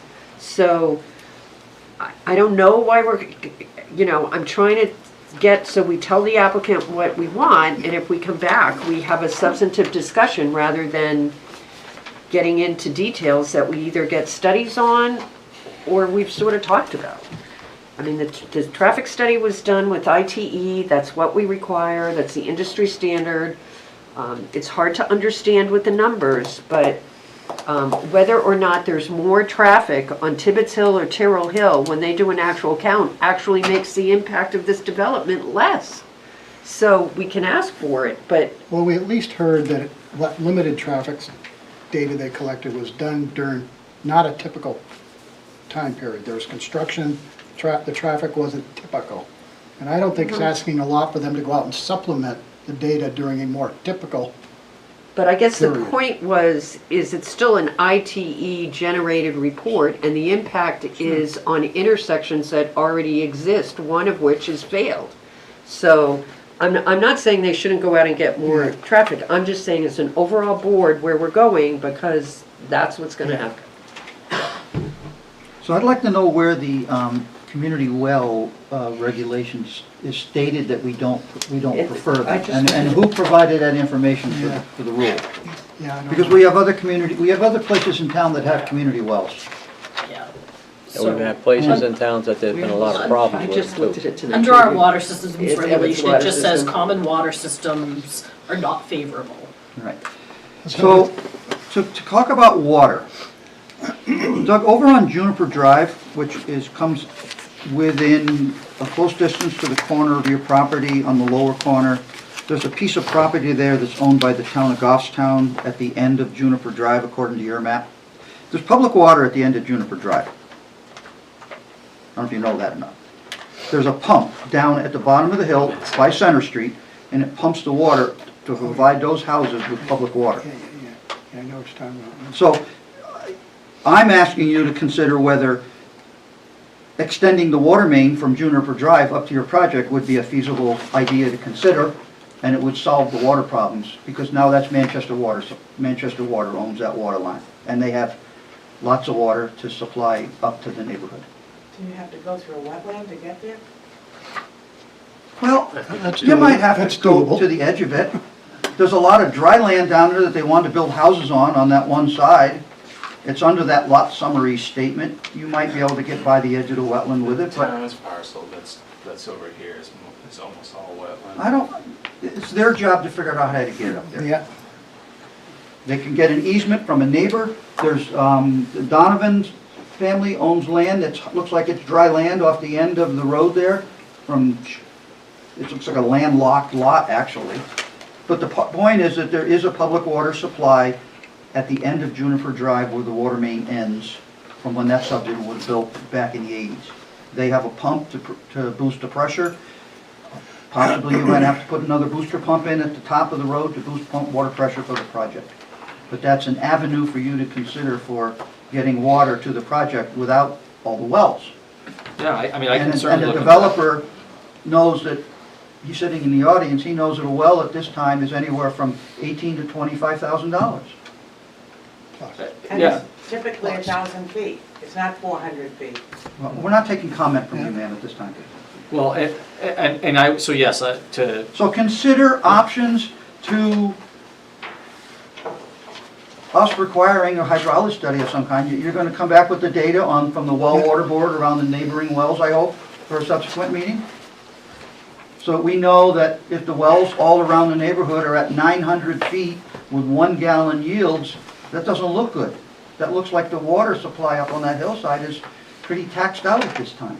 But that's up to you to provide the data to prove to us that that's a viable subdivision, that 46 more wells are not gonna wipe out all the water in the whole area and ruin everybody's wells. It's part of your obligation to prove that to us. Tim, and we're only looking for some supplemental data to back up the traffic study. You know, an addendum to what we've already got. Well, We're that's not I at- thought we had decided that. Well, I know, but I'm reinforcing the fact. Oh, okay. That, Well, that's what I said to the gentleman. I said that just, if you could back up your numbers Yep. with other counts. Yep. And say, look, we did it this day, we did it this day, the numbers are all the same. Yep. That quantifies the statement in my book. So, I think the biggest thing in this project that's really is the water in my book. yeah. Traffic is debatable, but water's not. We have to know that all the new houses that are gonna be built there will have viable wells, and the people who live around the perimeter, their wells are not gonna go dry because you sunk more wells and you drain the water out of that section of town, and there's no water for the people who live adjacent to the property. I would want that. So, Mr. Chair, I am not hearing the applicant waive the 65-day clock. I'm hearing the applicant say they want approval in March. We can ask them this time. Are you willing to waive the 65-day clock at this time? Yes. Good, thank you. All right, so I am looking at, it seems to me there's a lot of concern about the water, which is not going to be addressed with the submission of a plan to Scott tomorrow. And it needs to be worked out with the fire department, and they're very busy with staffing, and they don't always get right back to people. So I am trying to figure out when we will come back and have some substantive information to go forward on, and I cannot believe it would be February 13th. But I'll leave it to the applicant, but. Well, what other dates are available, Joanne? The February 27th 20 of February and March 13th.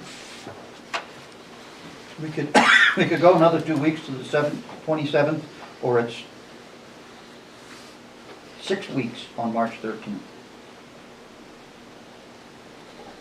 If the board's not open to if the board doesn't think it's productive to have another meeting in 2 weeks, because I mean, keep in mind, Scott would have an updated plan review, might have a lot of comments removed, I'll have time to talk to the fire department. If that's not enough of a viable, to have a follow-up meeting, then I would suggest that we go to March and I'll have just everything ready at that point. You know, I'll have what we just talked about, plus we'll have sign off from VHB on the traffic, you know, so it'll say, hey, this is good now. Scott will hopefully say these plans are good from an engineering standpoint. Joanne will say these are good from a planning standpoint, and then I'll have the additional data that you've requested. And it seemed to me it could reach out to some geotech firms and say, how long would it take and how much would it cost to do a groundwater study for a project of this size? So we have some idea what we're talking about. It would help me. Okay. You know, if it's, because it's a big difference if it's a $10,000 effort or a $100,000 effort. Because if we're gonna do it for this project, are we gonna do it for other projects? Are we setting a precedent here that, you know, we might come back to bite us? I don't know. I'm just thinking through it in my mind. Okay, anybody else have any other guidance for them before we decide on the date? Okay, the last item is a date. When are we gonna ask them to come back? Board members, what would you suggest? The 27th, Barbara? Give them another 2 weeks beyond that? March 13th. Yeah, I would just go to March. Wanna go to March? I will just say, I think the applicant in March has come back, that they will come back with everything, and they are expecting a vote on March. And I don't think this board has had the discussion it needs to have that meeting. Well, he has to understand that there's no guarantee you're gonna get a conditional approval on the 13th, whether you think you've got all your... Well, I guess all I'm saying is what you just said, Barbara, is if this board needs more discussion, more in-depth, why not do that in 2 weeks?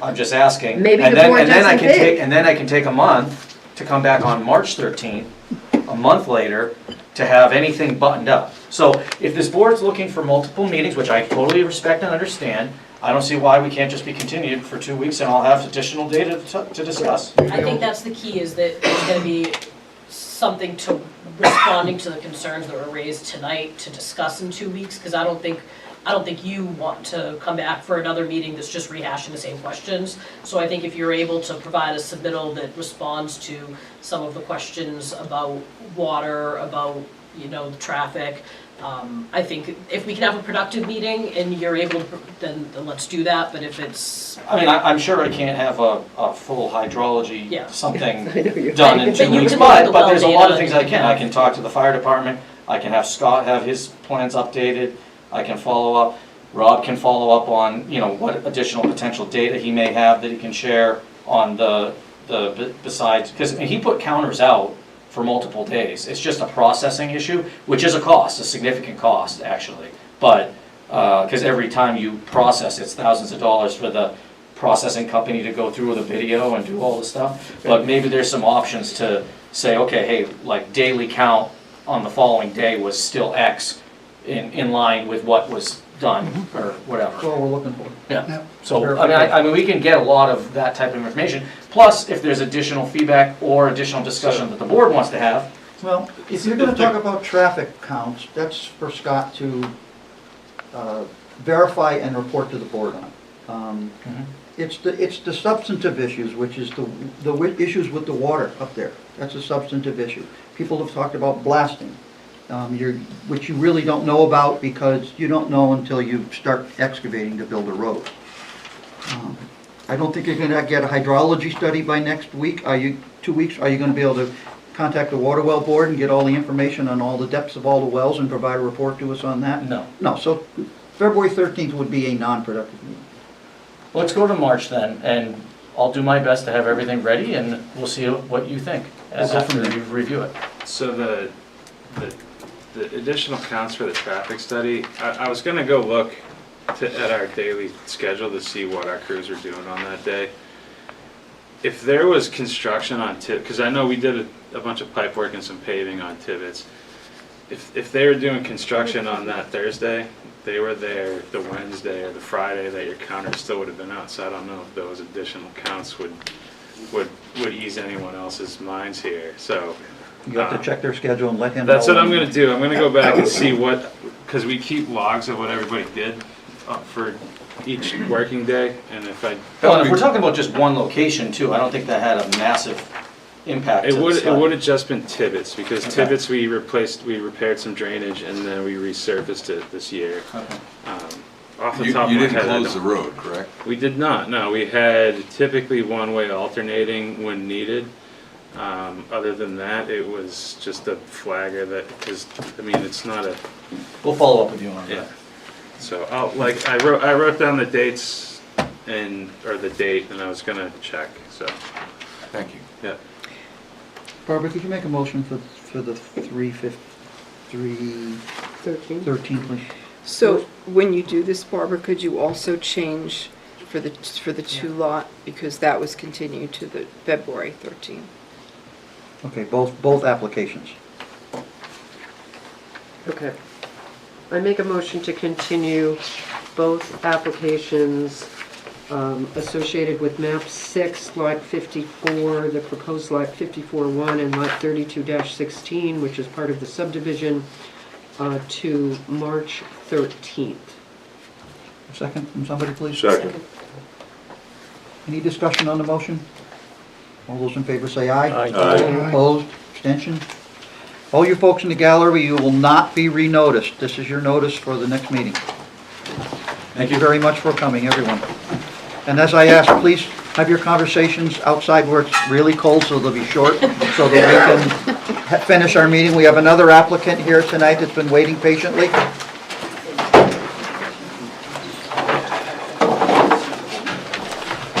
Does anybody need a 5-minute break to go to the bathroom or anything? I'm happy to take a 5-minute break while these folks go in. We're just going to take a 5-minute break here to let the people clear out. No, they're never. Yeah.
Give us a rundown.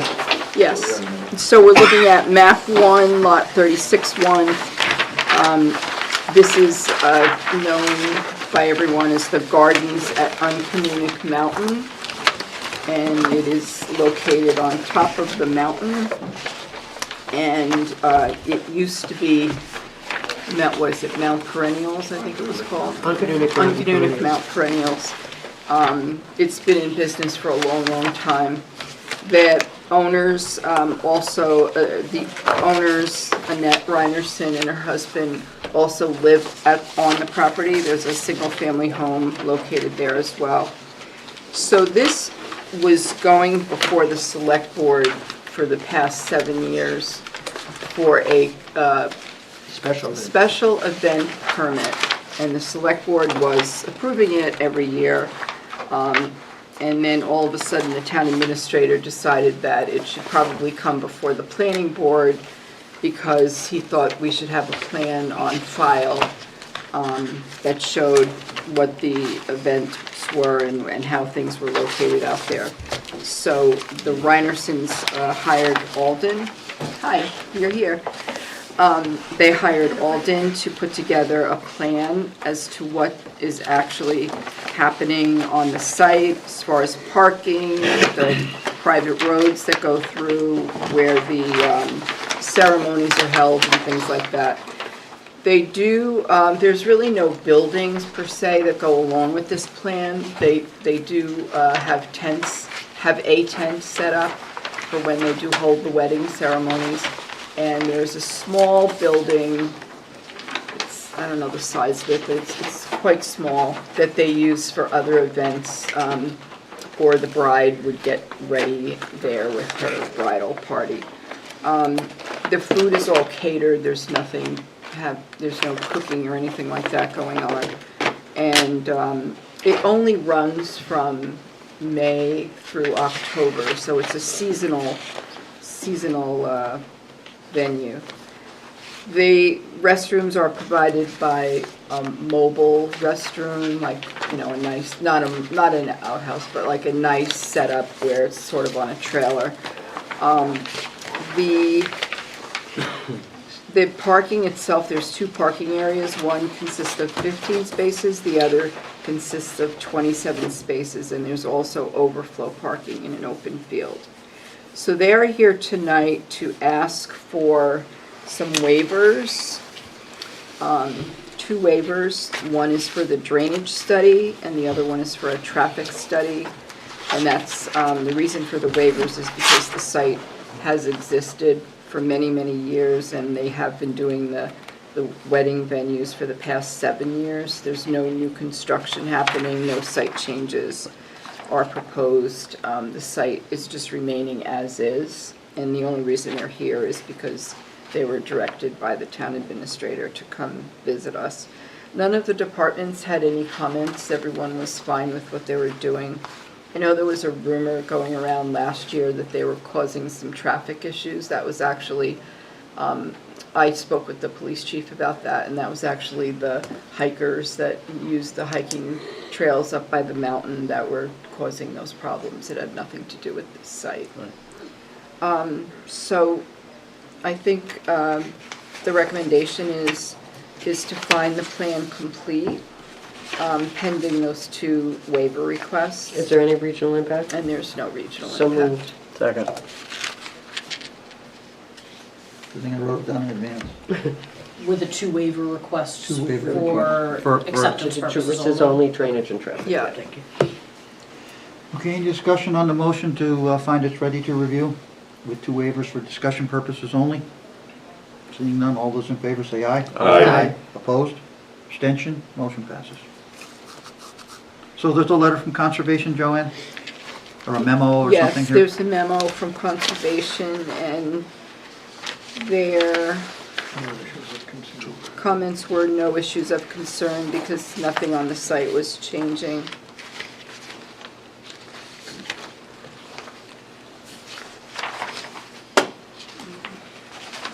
They met with them last night. Okay, any questions for staff from board members?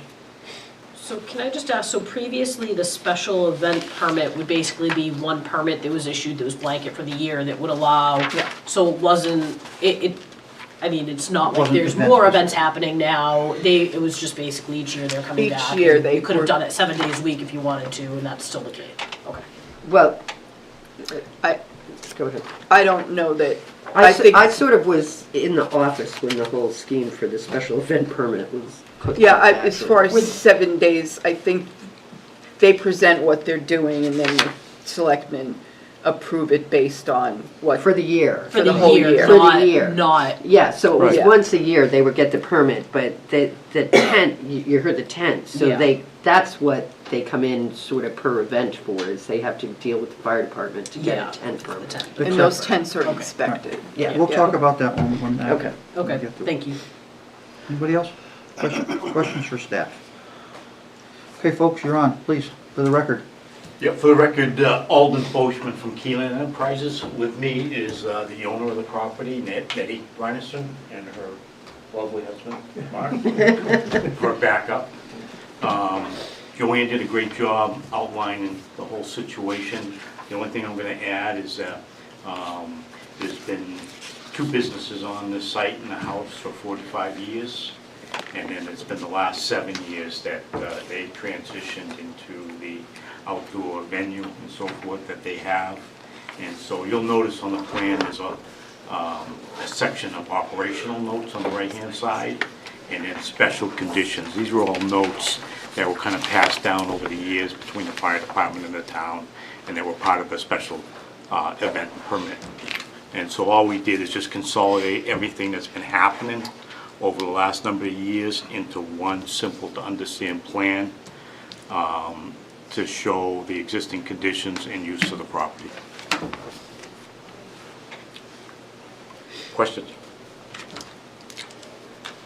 So the tent that you presently have up there that we see when we drive by, was that ever, is that shown as permanent, or is that shown for the summer, or does that come up and down as says with rental tents as needed, or is that your tent? Do you own that tent now? I own one tent that stays up for the season, that's big enough for 75 people. Okay. And if it's a larger party, then we rent a tent, bring it in. And if one of your notes is they have to be inspected by the fire department? Yes, Okay, and that, okay. Yeah, and they are. Yeah, that is note number 2 under special notes and conditions on the right-hand side. Board members? And are the parking spaces, so, and I know, Joanne, you said there are 27 spaces, then another 15. I count more spaces than that, plus it looks like, so maybe those are just the striped spaces? Well, Is anything striped out? Because you also have like employee parking area, and I know you say that they can, there's I didn't overflows in count field. any of that, I just counted the parking event, for the, okay. I can't even pronounce the word. Yeah. For the visitors. The others, the Okay. vendors and all of that, those are separate. Okay. I guess normally I'd be like, ooh, 27 spaces and 200 people, but it seems like you really do actually have a lot of parking area on the site, and And- everything seems like it's accommodated on site, and there's never been issues with. Endless parking, Yep. and a lot of people use buses, shuttle buses, to bring their guests and And I their see bridal you've got party. a kind of loop. The and- signage and the parking and traffic, it's all very smooth. Mark's a landscape architect, and he knows what he's doing in laying out a property. Figured it out myself. Yeah. So I'm guessing that they're gravel parking lots up, there's nothing paved, or is there pavement? It's all gravel. So the parking striping is just for the purposes of identifying an area that would accommodate that number of cars? Correct. Because you asked about the Yeah, striping. yep. I Thank didn't you. think there was anything like that. I guess it would go without saying that if you were to get an approval tonight, any changes to what you're showing would require you have to come back and tell Sure. us about them? Sure. Any expansion or changes would require a revisit for an amended site plan? Sure. Okay. The key word there was substantial change. but Yeah. Joanne we're would pretty help much there. with a definition Yeah. of that word. Material change is the word I think we're looking for. I think they're trying to retire and slow down some. So, and I understand that the waivers were requested because this has been going on. There's been really no change in what's going on this site, so, and there's no issues from, Joanne, you said there's no issues in regards to the parking or the traffic from the police or No, anybody? the chief was fine with it. Okay. I mean, if anything, you've actually reduced the use of the property since you don't run the gardens anymore, and you don't run your business really, planting business and all the folks No, that are in and out of there. absolutely. So it's actually a decrease in use of the property, which We- you didn't Easier. actually mention. So It's a I lot thought I'd easier. throw it in there for you. Thank you. All right. Anybody have any questions? If not, I'm gonna open the public hearing at this time. Anybody here to speak on this application? I think it's a good idea. I think we took that gravel pit and turned it into a garden, and I think it's an addition to the town, a positive one.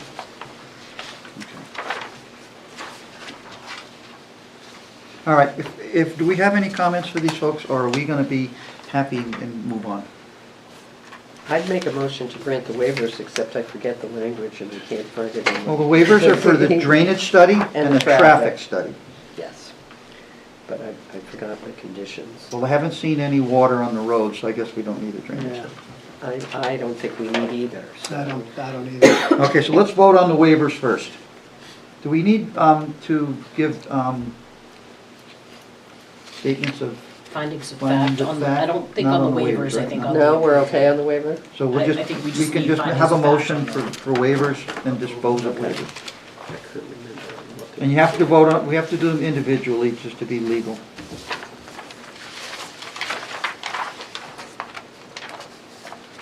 I'll make a motion to grant the waiver for the drainage study as the site and outdoor venue have existed for the past 7 years. The site has been used for over 30 years and there's no changes proposed. Second. Okay, there's a motion to grant the drainage study waiver by Barbara, second by Phil. Any discussion? Seeing none, all those in favor say aye. Aye. Aye. Opposed? Abstentions? Motion passes. I'll make a motion to grant the waiver for the traffic study finding the site and outdoor venue have existed for the past 7 years. The site has been used for over 30 and there's no new construction or site changes. Second. Motion has been made to grant the traffic study waiver. All those in favor say aye. Aye. Opposed? Abstentions? Motion passes. One more motion. Joanne, can I just confirm, so staff is not recommending any conditions of approval, or everything is? Everything is just the way it's been and meets, I'll give you that motion, Tim, motion to adjourn. Do you want to adjourn before we vote on this? Oh, sorry. Pause. Nice try. I'll make a motion. Rewind. With the findings of fact that the site plan is presented, complies with the development regulations, that we approve the site plan as presented. Second.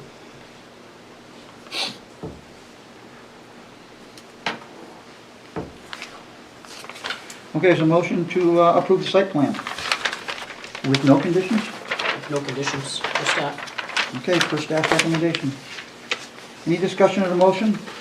The easiest time you ever had here, Alderman. Yeah, I appreciate that. All those in favor say aye. Aye. Opposed? Abstention? Motion passes. Thank you for waiting for all 3.5 hours. It was educational. It was educational. But you got an education for how much you appreciate the work we do. Thank you so And much. you're welcome to come back at our next meeting. I think I'll pass on that, March but I do 13th, appreciate you it. can come in and you'll see what we're, Thanks for fixing our Mountain Road. Yeah. Mountain Road is beautiful. I know, but the guardrail, it Tim. sort of takes the sport out of it. And those of us who live there, we appreciate it. We'll see you tomorrow. Can I, Go for it then. before you adjourn, can I Try to get just, some sleep tonight. Yeah, I know. Thank you. See ya. Thank Thank you. you, guys. good night. Joanne has the floor, I folks. just have a quick question. I'm looking around the room and I noticed that no one is really using these large maps because you have the smaller maps with you and you've probably made Don't notes say on no, them and but things. I use them. Don't say no one. No, okay. Yeah. Can we cut down the number or? Yeah. I don't need them. Or- I 'cause hardly I like ever the big use them. map. Tim I don't likes need the the big. big ones. Well, I'd Yeah. still steal You have Barbara's one then if now. she's I not don't- using I it. don't Right, carry so- it around. So So this Mine- counts, do yeah, mine with so some for, PDF. because this is 4, 5. Brian, so, Yeah. but I can't- I- They're Since I never shrunk read down on glasses, these things, I can can't use see the them. little I mean, we can share, I think we can get by, I usually I share think with one Phil on anyways. each, 3 maps. One in that Exactly. section, Yeah. on that section, one over Yeah. here. Yeah. Okay, And we can all slide it back and forth. okay. Thank you. David always hogs it on me. And I don't need a full. I just need elbow a him. PDF submission. He's known for that. Next Do you meeting. usually get one?